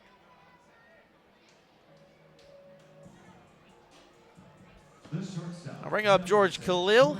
Mentioned it's Braun's birthday. Khalil is also his 26th birthday. They're the exact same age. Born on the same day, Braun in Callahan, Florida, and Khalil in Melbourne, Australia. So really they weren't born on the same day because Khalil was born so much earlier that it's still in the United States would have been the night before. And then it was the next day when Braun was really born to what it was in Australia as Khalil takes the first pitch high for a ball. Did that make sense? It did. The concept in theory made sense. I didn't keep up enough to know if you explained it correctly. I'm going to go ahead and assume you did. You're a smart guy. How crazy is that, though? You end up on the same professional baseball team as a guy who was born on the exact same day. Same year. In different hemispheres. Yeah, that's unreal. Well, Braun has a home run on his birthday. Khalil's chops one left side to the left of the third base bag, 1-1.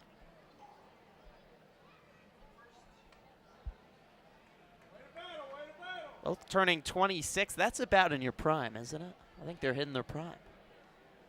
They say the male brain reaches full development at 25 years, so we've still got a couple more years, Lucas, to hopefully get a few more things screwed in straight in our heads. 1-1. Check swing, ball outside, and it goes back to the backstop past Saquette. Reyes goes down to third base.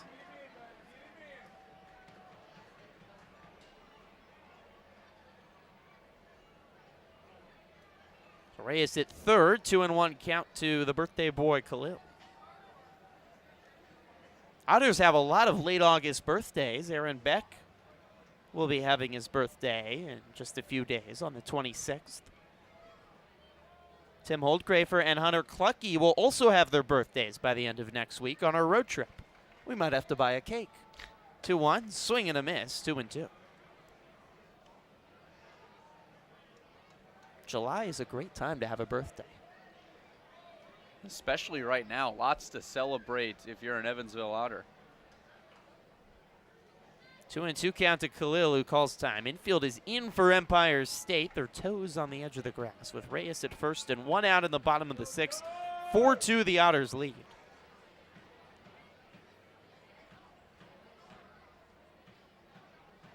Pitch home. Outside, Khalil's worked it full.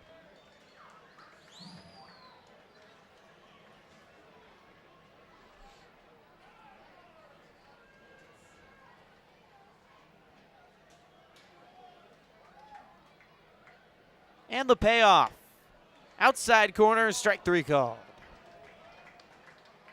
Back-to-back strikeouts for Clark Davenport. 2 away, and it brings up Brian Rosario, who's 1 for 2 today. Base hit, RBI base hit in the second. His third straight at bat. He'll come up with a runner in scoring position, but he will not face Davenport as Mark Mason is out to have a word and take the ball away from Davenport and bring in a new arm. There's literally a phone ringing over the sound system here at Bosse Field. A call to the bullpen for the Grays. We'll be right back on the Otters Digital Network and Flow Sports.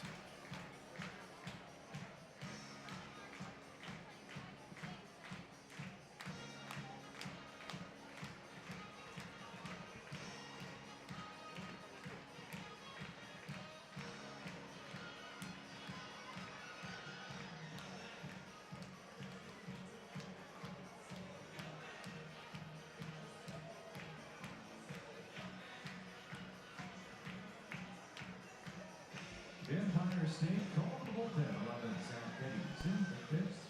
The battery comes on the mound. Back at 9 to play. Batteries powered by the Answer Auto Repair East. Find your battery needs at the Answer Auto Repair East, 2319 North River Road. 812-475-9000. You know this part.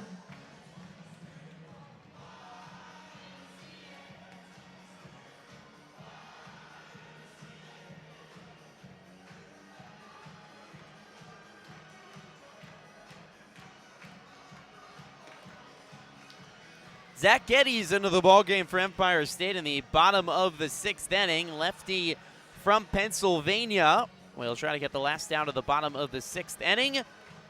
Getty's numbers on the year, 7.97 ERA and 40 2/3 innings pitched, 23 strikeouts to 18 walks in those 40 innings for the lefty. Face Brian Rosario with Yomar Reyes at third, and 2 outs here in the bottom of the 6th. The Otters leading 4-2. Number 12, Brian Rosario. Switch hitter, so Rosario will switch over from batting lefty and bat righty here after batting lefty his first 2 times to the plate. First pitch on the outside corner for a strike.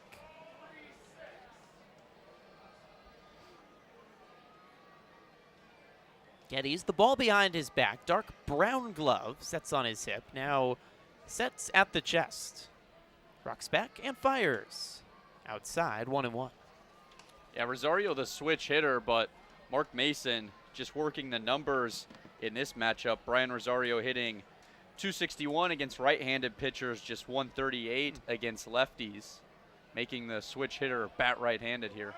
1-1. Outside, 2 balls and 1 strike. That's interesting because Rosario is naturally right-handed.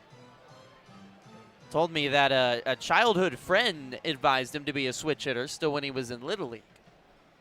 And he's done it ever since. It's a young age to learn it. 2-1. High, 3 balls and 1 strike. But I guess if you're going to develop it over a long period of time, you might as well get started early.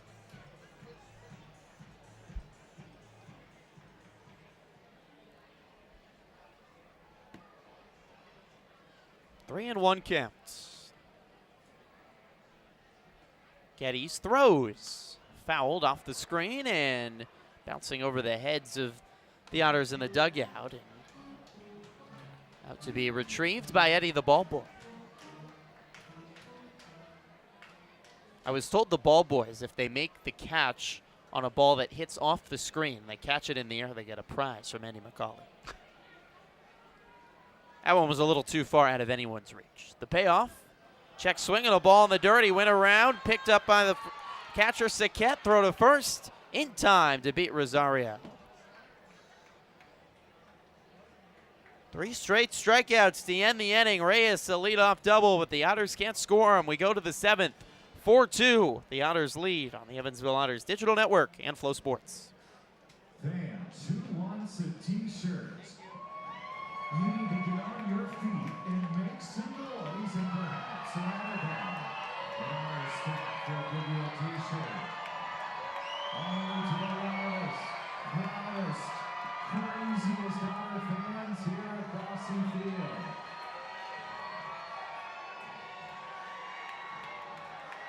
If you're hungry, still time to visit the concession stands. Concessions in your first and birthdays. Tunnels, Liquor, Stop at the Grill, the Concourse to try some of your favorite ballpark food. The Vince Pretzel Stand, Gourmet Nachos Stand, and Evans Barbecue on the Concourse to satisfy your sweet tooth. Visit all of our chill zones located on the Concourse. Make it their first time. Get cold beverage, you can stop bar. You can find more sweet treats. On the outer Concourse, including different types of ice and Vince Pretzels.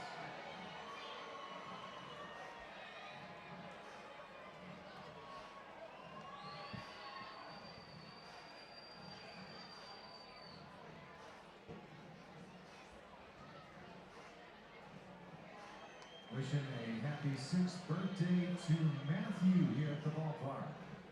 Happy birthday to Matthew. On the count of 3, let's wish Matthew a happy birthday. Here we go. 1, 2, 3. Matthew, that's 2,700 strong. Wishing you a very happy birthday. Leading off in right field 3, Jordan Scott.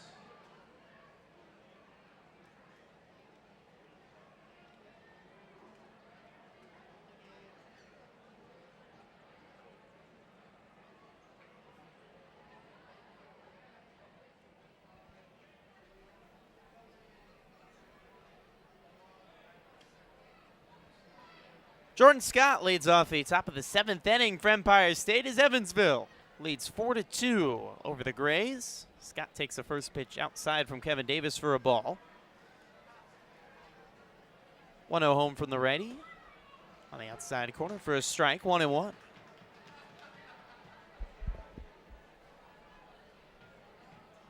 Otters are 9 outs away from securing the series victory over Empire State and playing for a sweep tomorrow. 1-1. Outside again, 2 balls and 1 strike. A win as well would put the Otters 10 games over 500. That would be the highest they've been over 500 all season long. Be their 12th series win of the season. Continue the Otters' home success, 2-1. High, 3 balls and 1 strike. Otters have 22 home victories, which is tied for the most home victories of any team in the league. 22-11 now at home. 3-1. Swing and a miss. And a full count to Scott. Yeah, it was a homestand that you look at on paper coming into it, and you and I said Griffin goal was likely to win 5 of the 6 games, and things continue to go according to plan. It's still in the works. Payoff, swing and a miss. Big fastball again from Davis. Scott swings through it, 1 away. Well, 5-1 is the goal. The Otters on their way to that, working around the challenging 14-run loss against Lake Erie on Wednesday. They've won everything else. Excellent last few days of pitching. 1 out, nobody on in the top of the 7th. The lefty batter Eric Jenkins swings and misses. Otters' offense stands out when you look at the splits, though. The offense has been much better at Bosse Field than the road. Otters rating 278 at home and averaging nearly 6 runs a game at home. Compare that overall to hitting just 266. So that's 12 points higher batting average at home. And overall, on the road batting average, 230. Jenkins takes outside 1-1. Davis delivers. Swing and a miss again. 1-2. I would also like to give a big welcome to Savannah Hoffman here at the ballpark. Welcome to Bosse Field, Savannah Hoffman. Time is called by Jenkins. Sometimes when Davis is out there and throwing, it just looks like a matter of batters trying to see if they can swing fast enough to catch up with the baseball. One of the hardest throwing pitchers in the Frontier League. The 1-2. At the knees, strike 3 called. First 3 batters faced for Davis. First 3 strikeouts. If you have a group of friends or coworkers who wish to come to historic Bosse Field and enjoy an Otters home game, contact the Otters front office to reserve a party deck on the Corona Extra Patio Deck. The Corona Extra Patio Deck is one of the best places to watch the game with an all-you-can-eat menu and unlimited bottled water and soft drinks. Call 812-435-8686 for more information on how you can book your next celebration. Lefty batter Jalen Turner launches the first pitch into right field, taking Myers back. It's gone. Over the Corona Extra Patio Deck, Turner cuts the lead in half with his first home run of the season. My goodness, an absolute mammoth shot, and Kevin Davis had struck out 8 out of the 12 batters he had faced in this series so far, and Jalen Turner wastes no time. First pitch he sees, just crushes it. Just his 7th game as a grade, had just 2 hits, and he launches one 470 feet, clearing the Corona Patio Deck and cutting the lead in half. 3 unanswered for the Grays to cut the lead to 1. Jordan Saquette, the batter, takes the first pitch strike.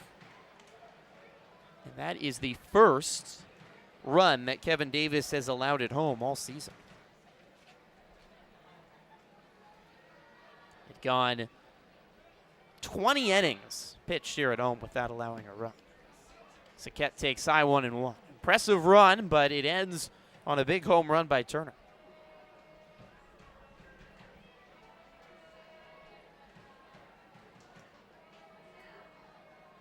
One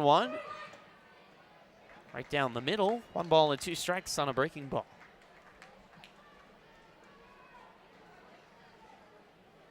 Just the second home run as well hit off Davis all season. The Grays have some guys with some power. They just haven't hit much of it lately. 1-2, outside, 2 balls and 2 strikes. It's funny because I remember we were talking about Empire State the first couple weeks of the season, much improved and hitting really well, but that is really all dissipated over the last few weeks. Their pitching, which has really struggled all season, has not improved much, and now an offense that's struggling. 2-2, outside, and a full count to Saquette.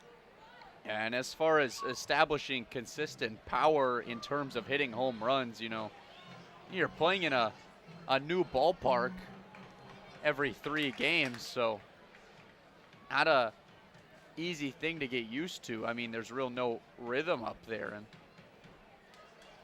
the payoff home. Outside for ball 4. Saquette works the walk. The Otters running down to the bullpen to get an arm going. The Hoosier Lottery strikeout. Well, the Grays are fighting here.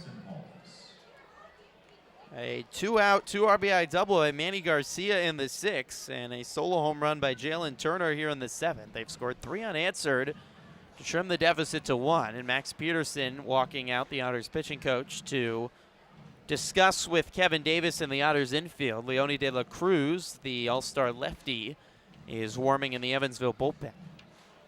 It is interesting, the Otters have liked Davis as a setup man, but they brought him in the 6th inning and trying to have him complete 2 innings of work here today.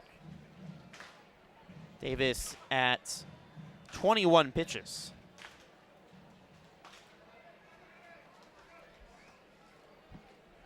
His season high is 2 innings pitched. He just threw that last weekend at Tri-City.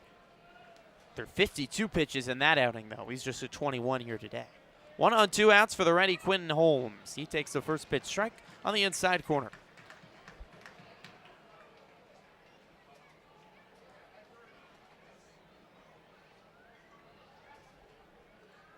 Holmes, 1 for 2 today. He walked and scored in the 6th. The 0-1 high. It bounces off the mitt of Phillips and rolls back to the backstop. Down to second goes Saquette. The tying run in scoring position now for Empire State. And it's interesting, Griffin, you leave the righty Kevin Davis and lefty Leone De La Cruz is in the bullpen. Holmes is another switch hitter, but his average is significantly better against left-handed pitching. 1-1. Swing and a miss. 1-2. Gray's center fielder hitting .327 against left-handed pitching, just .224 against righties, and well, he faces the right-handed Kevin Davis as a right-handed hitter here, so guess not a relevant stat at the moment, but it was an interesting point. 1-2. Swing and a miss. Holmes strikes out, and Davis finishes his 2 innings of work. Jalen Turner, a solo home run, 417 feet to right. Cuts the lead in half again for Empire State. We've got a good one as we stretch at Bosse Field. 4-3, Evansville leads on the Otters Digital Network and Flow Sports. Here we go. Take me out to the ball game. Take me out to the crowd. Buy me some peanuts and Cracker Jack. I don't care if I ever get back and we'll root for the Otters. If they don't win, it's a shame. For it's 1, 2, 3. How are you, Griffin? Out at the old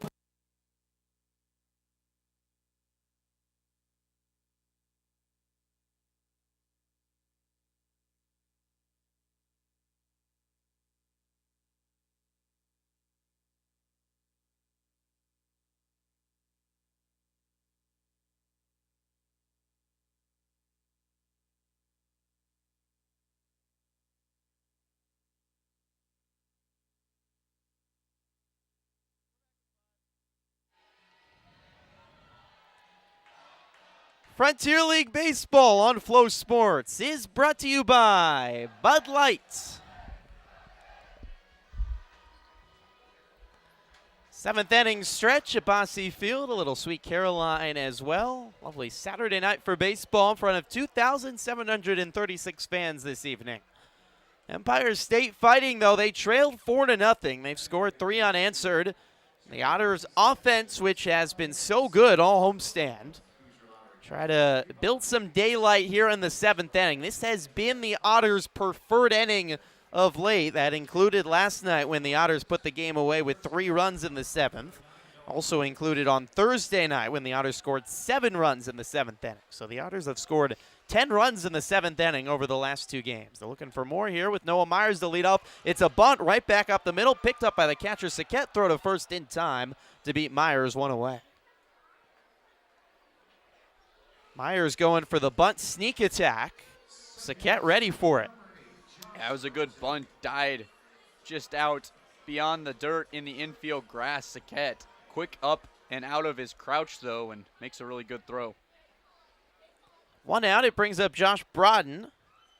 Brodin last time up, a 2-run home run. First pitch home, Brodin a strike on the inside corner. Brodin hit one 347 feet over the left field wall. That at the time gave the Otters a 4-0 lead. 0-1. Outside corner for a strike, 0-2. Brodin will call time. Otters have 4 runs on 6 hits, two runs in the 2nd and 2 runs in the 5th.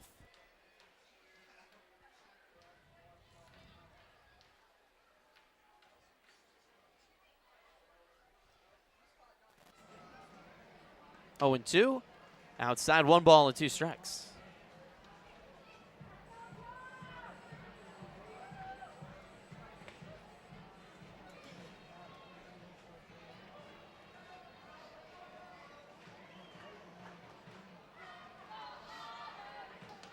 One, 2, swing and a miss.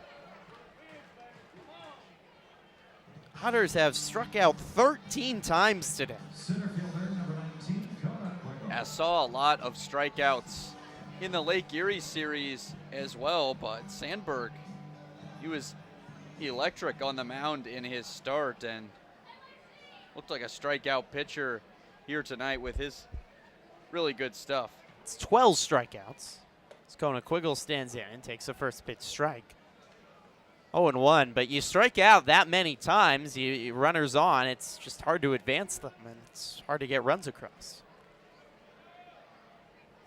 0-1. Inside, look out. Quiggle backs out of the way, 1-1. Otters are pretty strong overall, a good contact hitting team in the lower half of the league in strikeouts a game offensively. Empire State has found some swings and misses tonight. The 1-1 inside, 2 balls and 1 strike. Sky is dark, lights in full effect. So we're nearing 9 p.m. local time on this Saturday evening from the Pocket City in Southwest Indiana. 2-1. Lined up the middle, diving the second baseman Smith under his glove into right center field. Kona Quiggle with his first hit of the series. The Otters have a runner on with 2 outs in the bottom of the 7th. Well, you talked about the Otters' success hitting in the 7th inning. Kona Quiggle's a guy who knows something about the 7th inning. He hit a grand slam here Thursday night in that 7th inning explosion from the Otters. One of his 3 home runs of that series, 4 since the break. So Quiggle at first, Jeffrey Baez to the plate. Baez has had a great homestand. He's 1 for 3 today and scored the Otters' first run. First pitch sails high to the righty, 1-0. Otters have put together the knockout punch the last 2 days here in the 7th inning. Made it a stress-free last couple innings for the bullpen. 1-0. Lined left side, backhanded play by Attili's the third baseman, throws across the diamond to first for the 3rd out of the inning. Otters get a hit, that's all in the 7th. We move to the 8th inning, 4-3, Evansville over Empire State on the Otters Digital Network and Flow Sports. One of our former Otter Bells is suited up in the red, and it's her brother Emmett in blue, and they are going to try to kill each other in 3,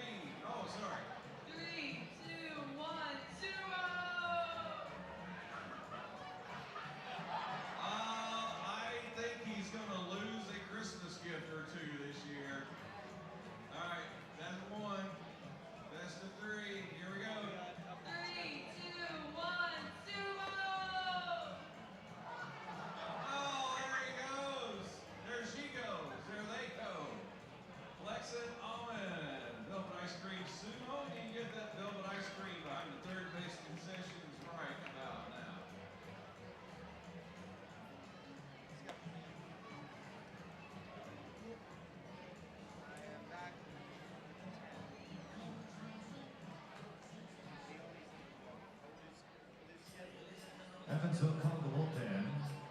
29, Leone De La Cruz in the pitch battery.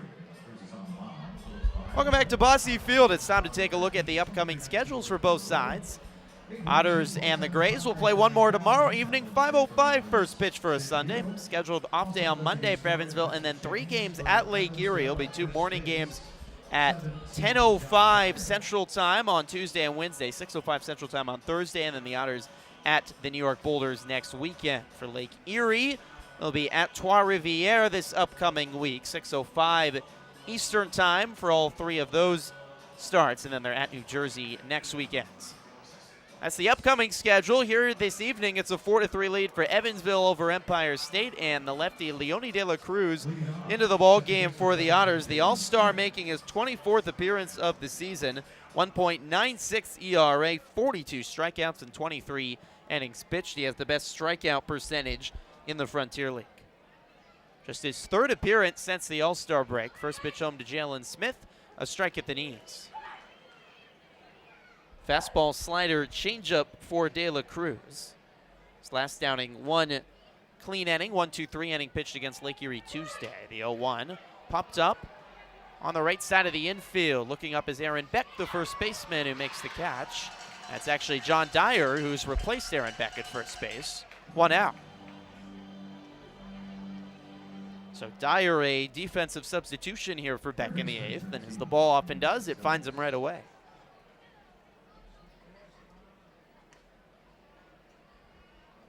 One away, it brings up Luis Atiles, the 3rd baseman. The lefty Leone De La Cruz facing another righty.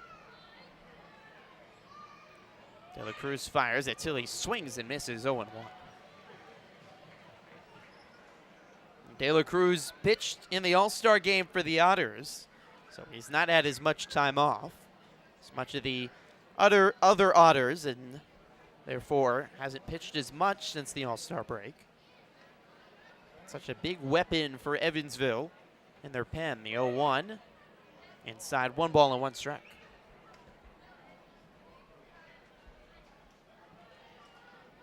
One of 2 Otters All-Stars with Tim Holdgray for the other one. The Otters ace will throw tomorrow evening. 1-1.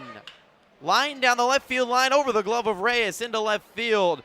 Myers will cut it off at the warning track. Atiles running to second. Here comes the throw. Atiles is safe. He swims around the tag of Khalil and has a double. What a big moment in this ball game. It is a really clutch hit off of a tough pitcher out of the Otters bullpen, an all-star in a 1-run ball game. First off, the piece of hitting, Atiles, that's his 4th hit in this series, goes down and gets a pitch way down and in, crushes it to left field, and then how about that slide?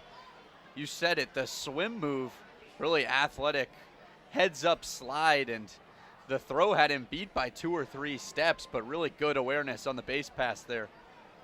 So Atiles gets the double. He's at second with 1 out, and it brings up Manny Garcia with a big 2-run double for the Grays back in the 6th inning. Otters bullpen is quiet for now. De La Cruz working out of the stretch now. Black glove sets just above the belt. He delivers high, 1-0. Garcia 1 for 3 with that double in the 6th. Leading the Grays in batting average, hitting .362. It's in his 17th game of the season with Empire State. 1-0. Fouled straight off the screen, 1-1.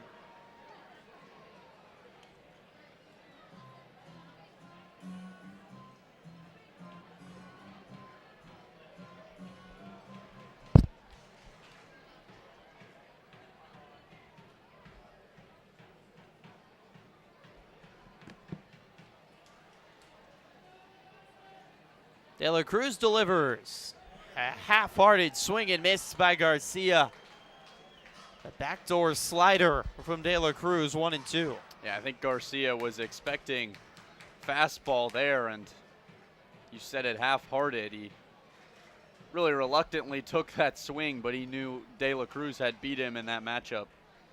Garcia will call time. One of those where you start and it's too late to stop, but you can at least slow down your effort on the swing. And might look silly, but you save your big swing for the next at bat.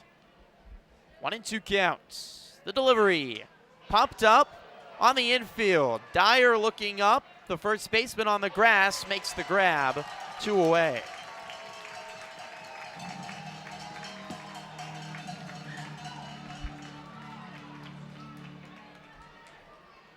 Big second out for De La Cruz. Tilly still at second with 2 outs. J.R. Disarcina, the shortstop, who's 0 for 3 today.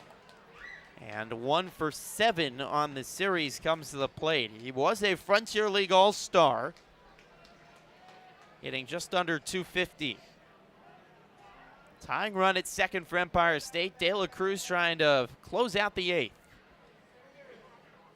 Leone throws. Fouled off the screen, 0-1. Gateway has lost. The Otters, with a win tonight, move just a game and a half back of first place in the Frontier League West. After starting the week 5 games back. Grizzlies have lost all 5 games this week. 0-5 on an East Coast road trip. They finish with a game tomorrow afternoon against Sussex County. The 0-1. A slider on the outside corner for a strike, 0-2.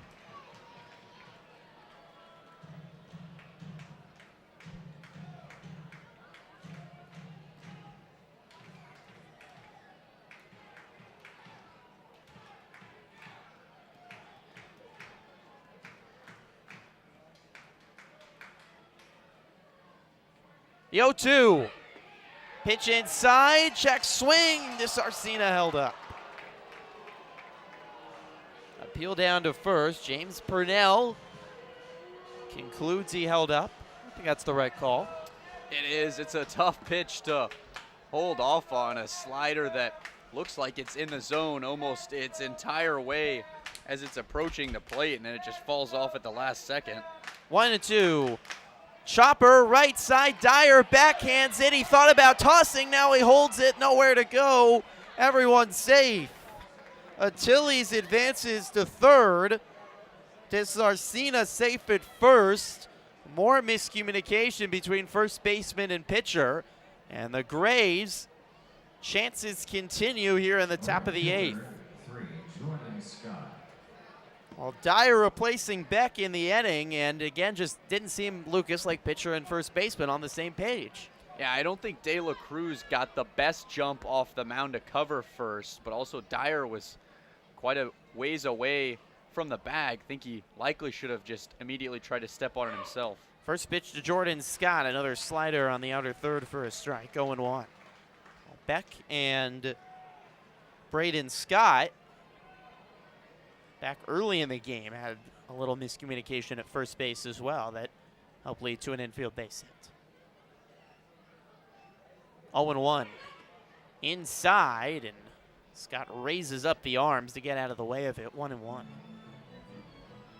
Grays now 7 hits on the day.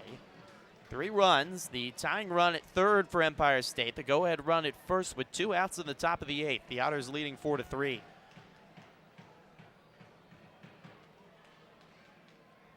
1-1. Low, 2 balls and 1 strike. Scott's 1 for 3 today. Base hit back in the 5th inning.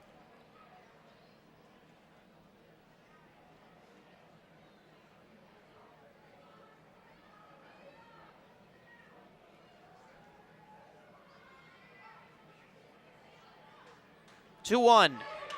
Lined high in the air to left field. This ball is gone.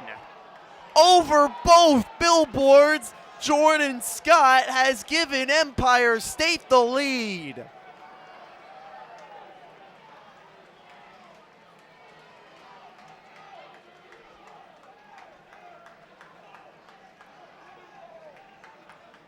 A massive blast for Jordan Scott, his 5th home run of the season. And Empire State leads 6-4. Yeah, one of those guys in this lineup who has a lot of pop in his bat, and how about that for clutch? I mean, the whole dugout knew it. the second it hit his bat, they didn't have to see it land, but what a piece of hitting. First pitch to Eric Jenkins, misses outside. Scott threw down the bat, and he just watched that ball fly right out of the ballpark. It cleared both rows of billboards and out onto Heidelbach Avenue. 1-0, fouled away, 1-1. The Otters and this Bosse Field crowd are stunned. 4-0 lead is dissipated for the Otters. 6 unanswered for Empire State over the last 3 innings. 1-1. Chopped back up the middle. De La Cruz will backhand it. Toss over to first, and that retires the side. A 3-run home run by Jordan Scott. Empire State has taken a 6-4 lead. Do the Otters have a comeback in them? We move to the bottom of the 8th on the Otters Digital Network and Flow Sports. But we're going to stay on for the AZIP Legends Pizza Race. Benjamin Bosse, William Henry Harrison, and FJ Wright going to battle on this Saturday evening. William Henry Harrison has won the first 4 races of the homestand. He's on the far left. Bosse will take a early lead. He hasn't won a race since May, but now it's Wright poking ahead. This is a tight one between Wright and Harrison. Now it's Harrison on the left side with a lead. Harrison into the stretch, pulling away. It's 5 wins in a row for William Henry Harrison. The former president proving unstoppable this homestand with his 5th straight win, Lucas. And I am not sure there's anyone in sports in more of a slump than Benjamin Bosse. Night after night, just falls behind. It's really disappointing to see. The ballpark's named after him, and he just can't show up and perform. It's not what you want to see. Well, I thought we were going to focus on the positive, but yes, the negative is Benjamin Bosse. He hasn't won a race since the first homestand of the year on May 21st. He has just 4 wins compared to Harrison's now 18, and FJ Wright's is 11, and Wright's didn't race in the first 9 races of the year. So, yeah, it's disappointing for Benjamin Bosse, and you're right, he's not even close. There's been 1 race I remember where he was close. It was a neck-and-neck with the former president, William Henry Harrison. Outside of that race, you're right, Bosse falls behind early, and it's just not close. I don't know what's going wrong right now, but clearly things need to change for the ballpark's namesake. Yeah, you're on your home turf, and you said it, trying to defend the stomping grounds that are named after you. Just want to put up a little bit more of a fight. Lucas is upset. I think you should go coach Bosse. I might run as Bosse tomorrow night in my last game. Oh, okay. He'll leave for the top of the 7th. That would be entertaining theater as Dakota Phillips swings and misses. It might be cursed. You might trip and fall halfway there. That's true. You might embarrass yourself in your last game here at Bosse Field. Otters looking for a comeback anyways. Empire State leads 6-4 in the bottom of the 8th inning. 0-1 to Phillips is lined over the head of the third baseman Achilles into left field. A base hit for Phillips. Empire State with a new arm into the game. Nick Trabachi, the righty from New York, former Long Island Duck in the Atlantic League, into the ball game here in the 8th inning. Phillips leads off with a base hit to start the 8th. Trabachi, 6.75 ERA in 21 and a thirds inning of work so far this season for the Grays. 29th appearance of the year, which leads Empire State. Busy arm, he fires home. Reyes flares one foul off the inside of the bat. So 6 unanswered runs for Empire State to take the lead. The Otters scored 2 in the 2nd and 2 in the 5th. Just felt like the game was over, but the Grays clawing back with 2 in the 6th, adding 1 in the 7th, and a 3-run home run by Jordan Scott in the 8th to take the lead. The 0-1 swing and a miss, 0-2.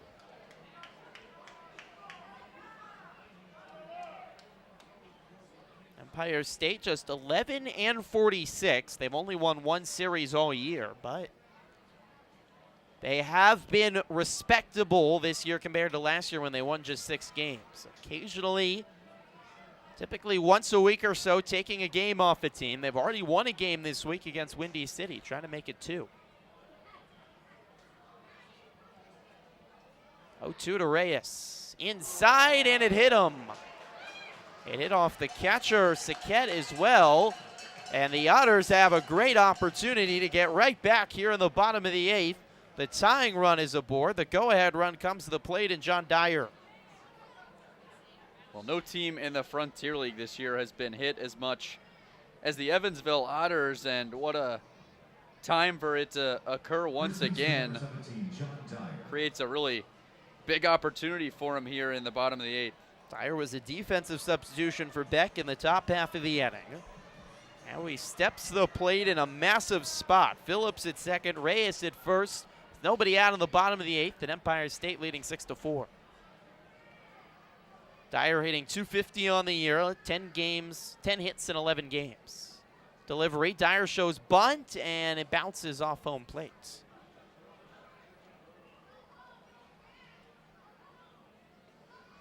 Trabacchi, the 4th pitcher used today for Empire State. They've limited the Otters to 4 runs on 8 hits.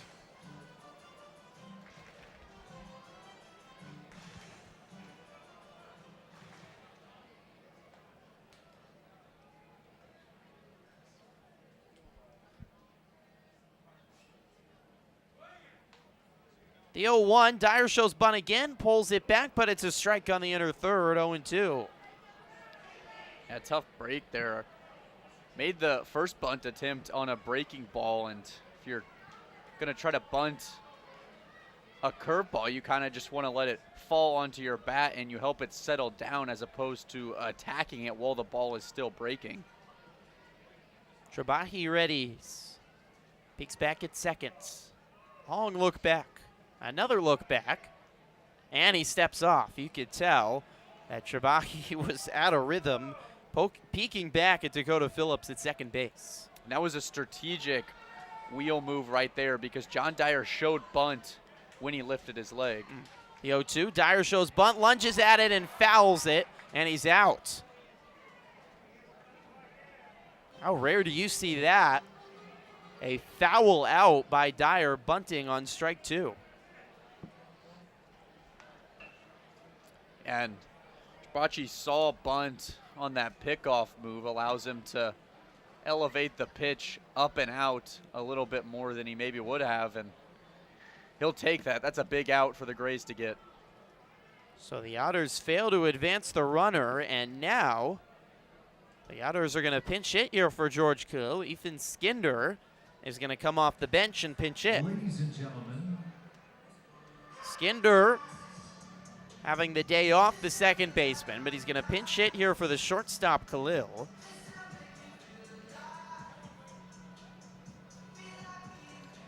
Kevin Furman's going to get his bookkeeping. Skinder getting a weight back on to take a few more swings. Skinder hitting .243 on this season. He was 1 for 4 yesterday and was hit by a pitch.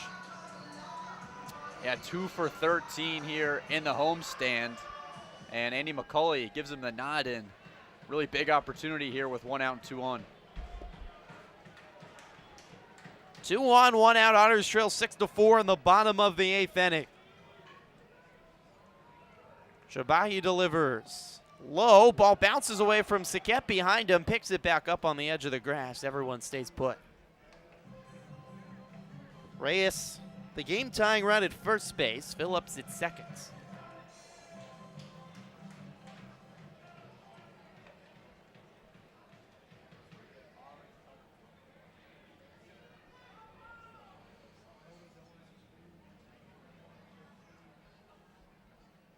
The 1-0. Broken bat, dribbler, left side, slow rolling, picked up by the third baseman. Achilles in time.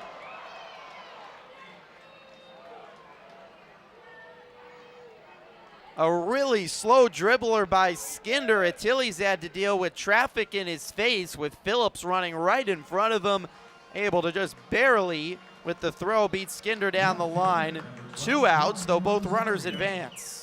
How about Jalen Turner at first base? Essentially does the splits over there. The stretch was the difference between Skinder being safe and out, and see it right there. Baseball is a game of inches. Brings up the lefty, Brian Rosario. 2 outs, 2 on. Phillips at third, Reyes at second. The ready, Trabahi readies, delivers. Strike right down the middle. Rosario 1 for 3 today. A RBI base hit, infield base hit back in the second. He had a massive go-ahead RBI triple for the Otters back on Tuesday to start this homestand. 0-1. Misses outside. 1 ball and 1 strike.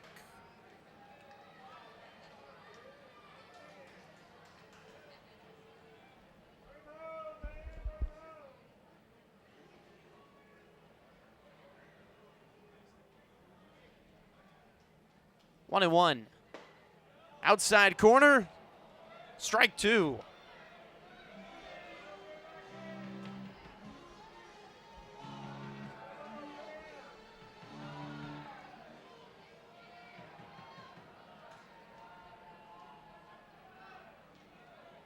One and two. Just poked at and fouled away by Rosario. Defensive swing to stay alive. Yeah, really good battle there, taking no risk, a ball that's up and away, but anything close, you foul it off, and that's what he did in the second inning when he had that RBI infield base hit. Tying run is Reyes at second base. The 1-2, swing and a miss. Rosario strikes out, and the Grays escape the 8th unscathed. Otters strand 2. We move to the 9th inning. Empire State 6, Evansville 4 on the Otters Digital Network and Flow Sports. See if we can all help find Holy Moly tonight. And he's in 2. Now he's in 1. Now he's in 3. Keep your eye on 3s. We shuffle them up. Where does Mountain 3 end up? Is it 1, 2, or 3? We got 3s. It's 3. Thank you all for playing. And the girls don't have to get in the sumo suits now. The Holy Moly Shuffle is brought to you by Indiana 811. A free service that can prevent costly damages to underground utilities. Now what's below, call 811 or visit 811now.com at least 2 full working days before every digging project, no matter how large or how small.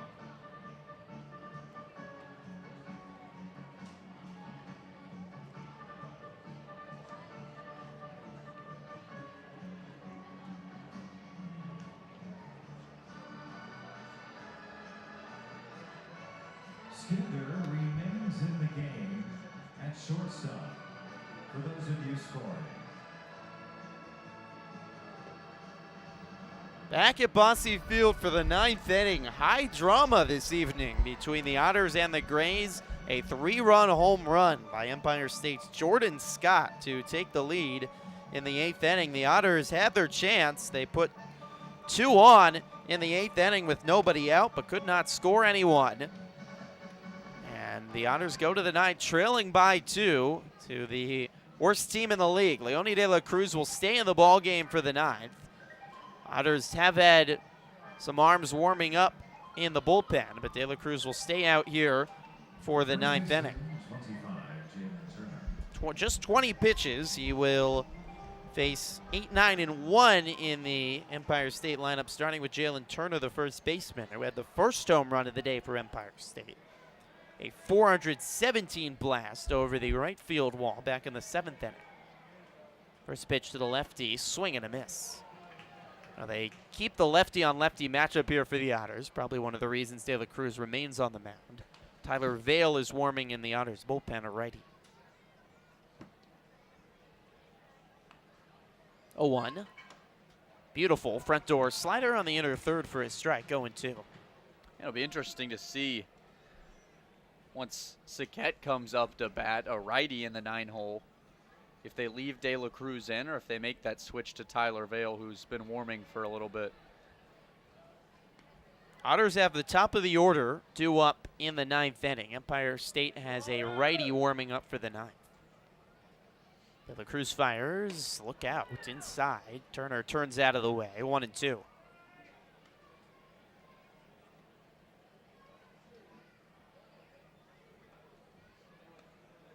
Otters have not had a come from behind victory in the 9th inning or later this season. The 1-2, swing and a miss. Turner looks silly, one away. That's a German American Bank strikeout. Looks like Max Peterson's going to stay put. I think it's De La Cruz's inning to finish. Jordan Saquette, number 9 batter, 0 for 2 today with a walk, comes to the plate. Otters have not walked off a game at home this season. Their only walk-off this year was against Windy City in a sudden death tiebreaker, the highly unusual road walk-off. Jordan Saquette takes a first pitch strike on the inner third.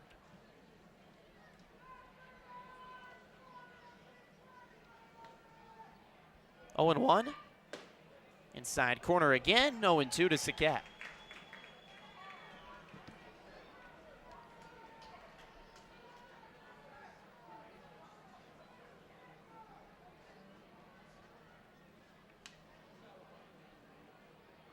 The 0-2, swing and a miss. Back-to-back strikeouts to start the 9th by De La Cruz, trying to make sure it's only 2 runs the Otters have to try to come back from in the 9th. Good response here in the 9th after giving up that home run and trying to give your team a chance. Quebec, by the way, walked off in the bottom of the 9th inning again for the 2nd straight night to beat New Jersey. First pitch home to Quinton Holmes, in for a strike. 10-7, was it a walk-off grand slam? They used 6 runs in the 9th to win the game. Yes, it was a Wow. walk-off grand slam Wow. by David Glode to win the game. Holmes fouls one away 0-2. That series is unbelievable.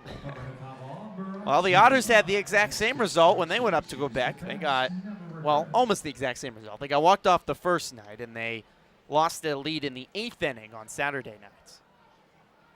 Mark Anthony, the voice of the Capitales, calls it, you get Quebec'd.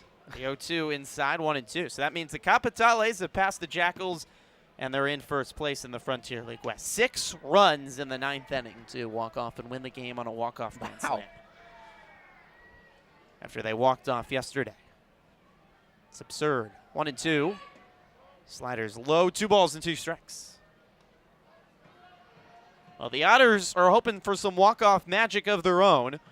De La Cruz looking for the last out here of the top of the 9th, and then the Otters have the top of the order coming up in the bottom of the 9th, trailing by 2. 2-2. Lined into center field, coming in Quiggle. Ball catches up for him. He makes the grab to retire this side. De La Cruz works an in-order 9th. Do the Otters have some walk-off magic in them? They have the top of the order due up. We'll be right back on the Otters Digital Network and Flow Sports.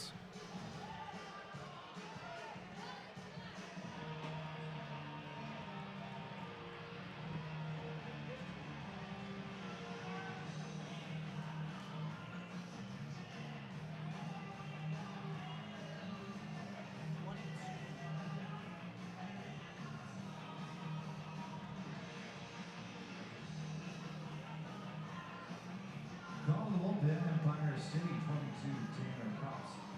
Into pitch. Batter behind the plate. Battery powered by the answer auto repair needs. 2319 below 812-475-9000. Tell them, Zane from the Otters sent you. We're back here tomorrow night, the series finale. 5:05, first pitch time. The dog days is summer. $2 hot dogs tomorrow as well. The lot.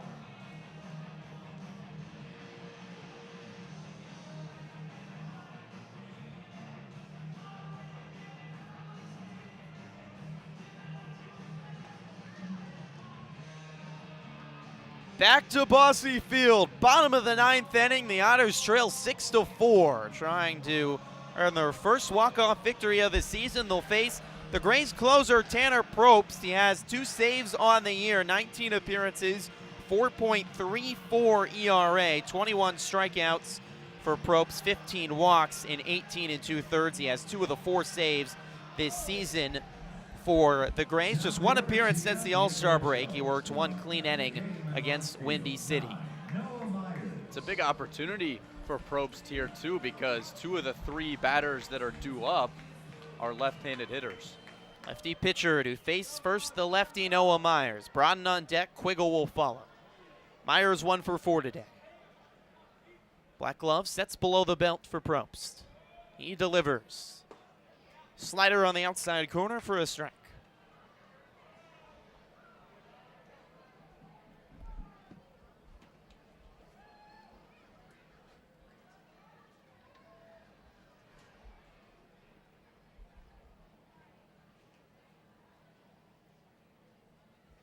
The 0-1 just misses outside. 1-1 to Myers. The Otters, when trailing after the 8th inning this season, are 0-19. But they do have some recent comeback victories, including on Tuesday against Lake Erie. 1-1, swing and a miss. 1-2. It's a tough delivery to hit off of from Probst if you're a left-handed hitter. A slow, low leg kick, and then comes at you with about a 3/4 arm slot.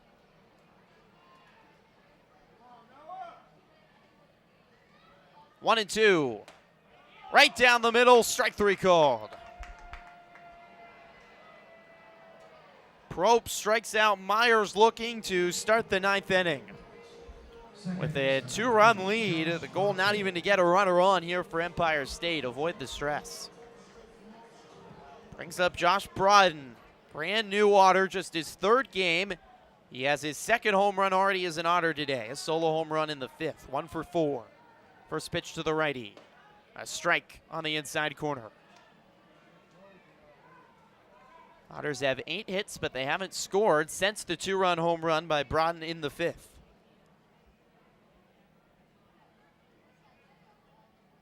The 0-1. Inside corner again, 0-2.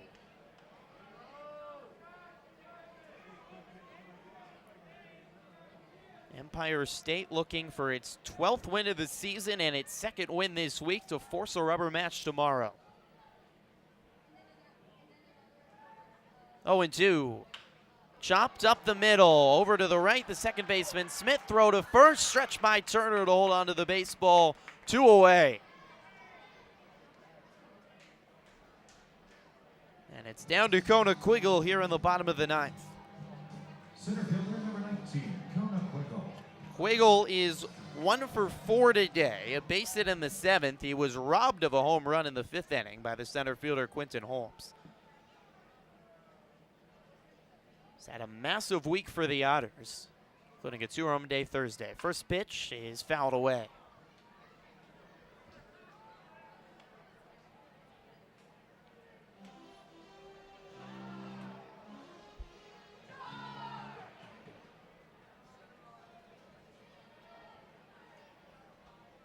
The 0-1, lined into left field. This ball will get down for a base hit. Quiggle safe at first. The Otters have life in the 9th. Looked to me like Jenkins was playing really far back in left field. I guess no doubles defense, but if he was playing in normal positioning, might have had a chance at that ball. Yeah, he was only somewhere between 5 and 10 feet off the warning track. He's making his way back out there. Once again, almost heels on the warning track here for Jeffrey Baez. It's a good point, Griffin. Pitch on the outer half of the plate, and Kona Quiggle deals with it really well. Tying run to the plate, and Jeffrey Baez leading the Otters with 14 home runs on the season. The righty digs in. First pitch, swing and a miss. Oh, he tried to tie the game with 1 swing. Baez hit a home run yesterday. Today he's 1 for 4. Base hit in the 2nd inning. Dakota Phillips is on deck for the Otters, another lefty. 0-1 coming from the lefty pitcher. Delivery, chopped foul, 0-2. The Grays are a strike away from their first ever victory here at Bosse Field. You Otter fans, make some noise.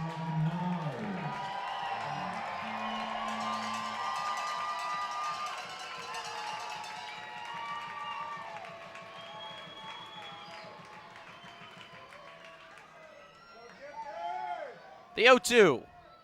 Outside, 1 ball and 2 strikes.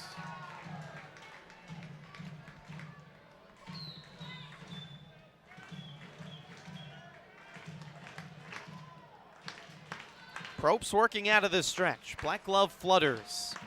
Looking into Baez. Delivers. Swing and a foul tip that bounces out of the glove of Saquette. And they're going to say that And so, Saquette held on and the game is over, and Baez knocked out the ball with his bat. And that's the game. It's a really interesting call to make there. Andy McCauley is not happy. He's going over to home plate umpire Kevin Furman and telling him to check with James Purnell. The high fives are starting for the Grays. Now they're stopping, and they confirm Baez is out, and that's the game. Empire State comes in and defeats Evansville 6-4 on this Saturday night. An impressive come-from-behind victory for the Grays. It was Braden Scott. Excellent performance. He retired the first 9 batters of the ball game he faced. He was really rolling on the mound, and then after going down 4-0, Otters take that lead into the 6th. You chase him off after 5 2/3 innings of work, and really gutsy performance by the Grays. They hang with it, get after a really tough bullpen from the Otters, and clutch home runs from Turner in the 7th, and then that mammoth blast by Scott in the 8th. Good win if you're the Grays. 6-4 win tonight for Empire State. They win their second game of the week. 4-0 at Bosse, or 0-4 at Bosse Field before tonight, but they get a win and improve to 12-46. The Otters can't reach that 10-game over 500 plateau. They fall to 33-25. 8 games over 500, and they stay 2.5 games back of first place. Gateway, the Otters just felt like they were in complete command of this game. They were up 4-0, but watch it slip away, and it's a critique if you look at the Otters this season. They haven't swept a lot of teams. They've struggled also, really struggled in close games and had their chances, especially in the 8th inning. They had 2 on with nobody out in the 8th and could not score. And not a loss that you like if you're the Otters, considering it was against the worst team in the league and you had a chance to make up some ground against Gateway. No, it's one you really feel like you should have won. You get 10 hits in the ball game. The bats stay hot. Unfortunately, Otters leave 9 men on base throughout that game. And look back at one out here or there. Think back to when you could have been a little bit more productive, but just some really timely hitting by the Grays late in the game. 4th game that the Otters have lost after leading going into the 8th inning. Leone de la Cruz will take the loss for the Otters. No decision for Braden Scott. Lucas mentioned, though, he was excellent tonight. 5 2/3, 8 strikeouts, 2 runs allowed on just 4 hits and 1 walk. Otters led by Yomar Reyes, who had 2 doubles today and 2 hits for the Otters, but it is Empire State who earns the win. The go-ahead 3-run home run by Jordan Scott. Then the Grays score 6 unanswered runs to win. Final totals: Empire State 6 runs, 8 hits, 1 error. The Evansville Otters 4 runs on 10 hits and no errors. Well, we'll do it again tomorrow. Lucas, I know you're going to get the full 9 in play-by-play. It's going to be your last one here at Bosse, so looking forward to that ball game tomorrow. It'll be a series rubber match. Yeah, good matchup, and seen some good baseball as of late. A lot of offense, should be a lot of fun. Well, we'll talk to you again tomorrow evening, 5:05 first pitch. We'll be on the air shortly before righty Tim Holgrafer goes for the Otters, the lefty Joe LaForia going for the Grays. For our director, Ian, my partner, Lucas, I'm Griffin Epstein as Empire State takes down Evansville, a come-from-behind 6-4 victory tonight. We'll talk to you again tomorrow night. Until then, good night from Evansville.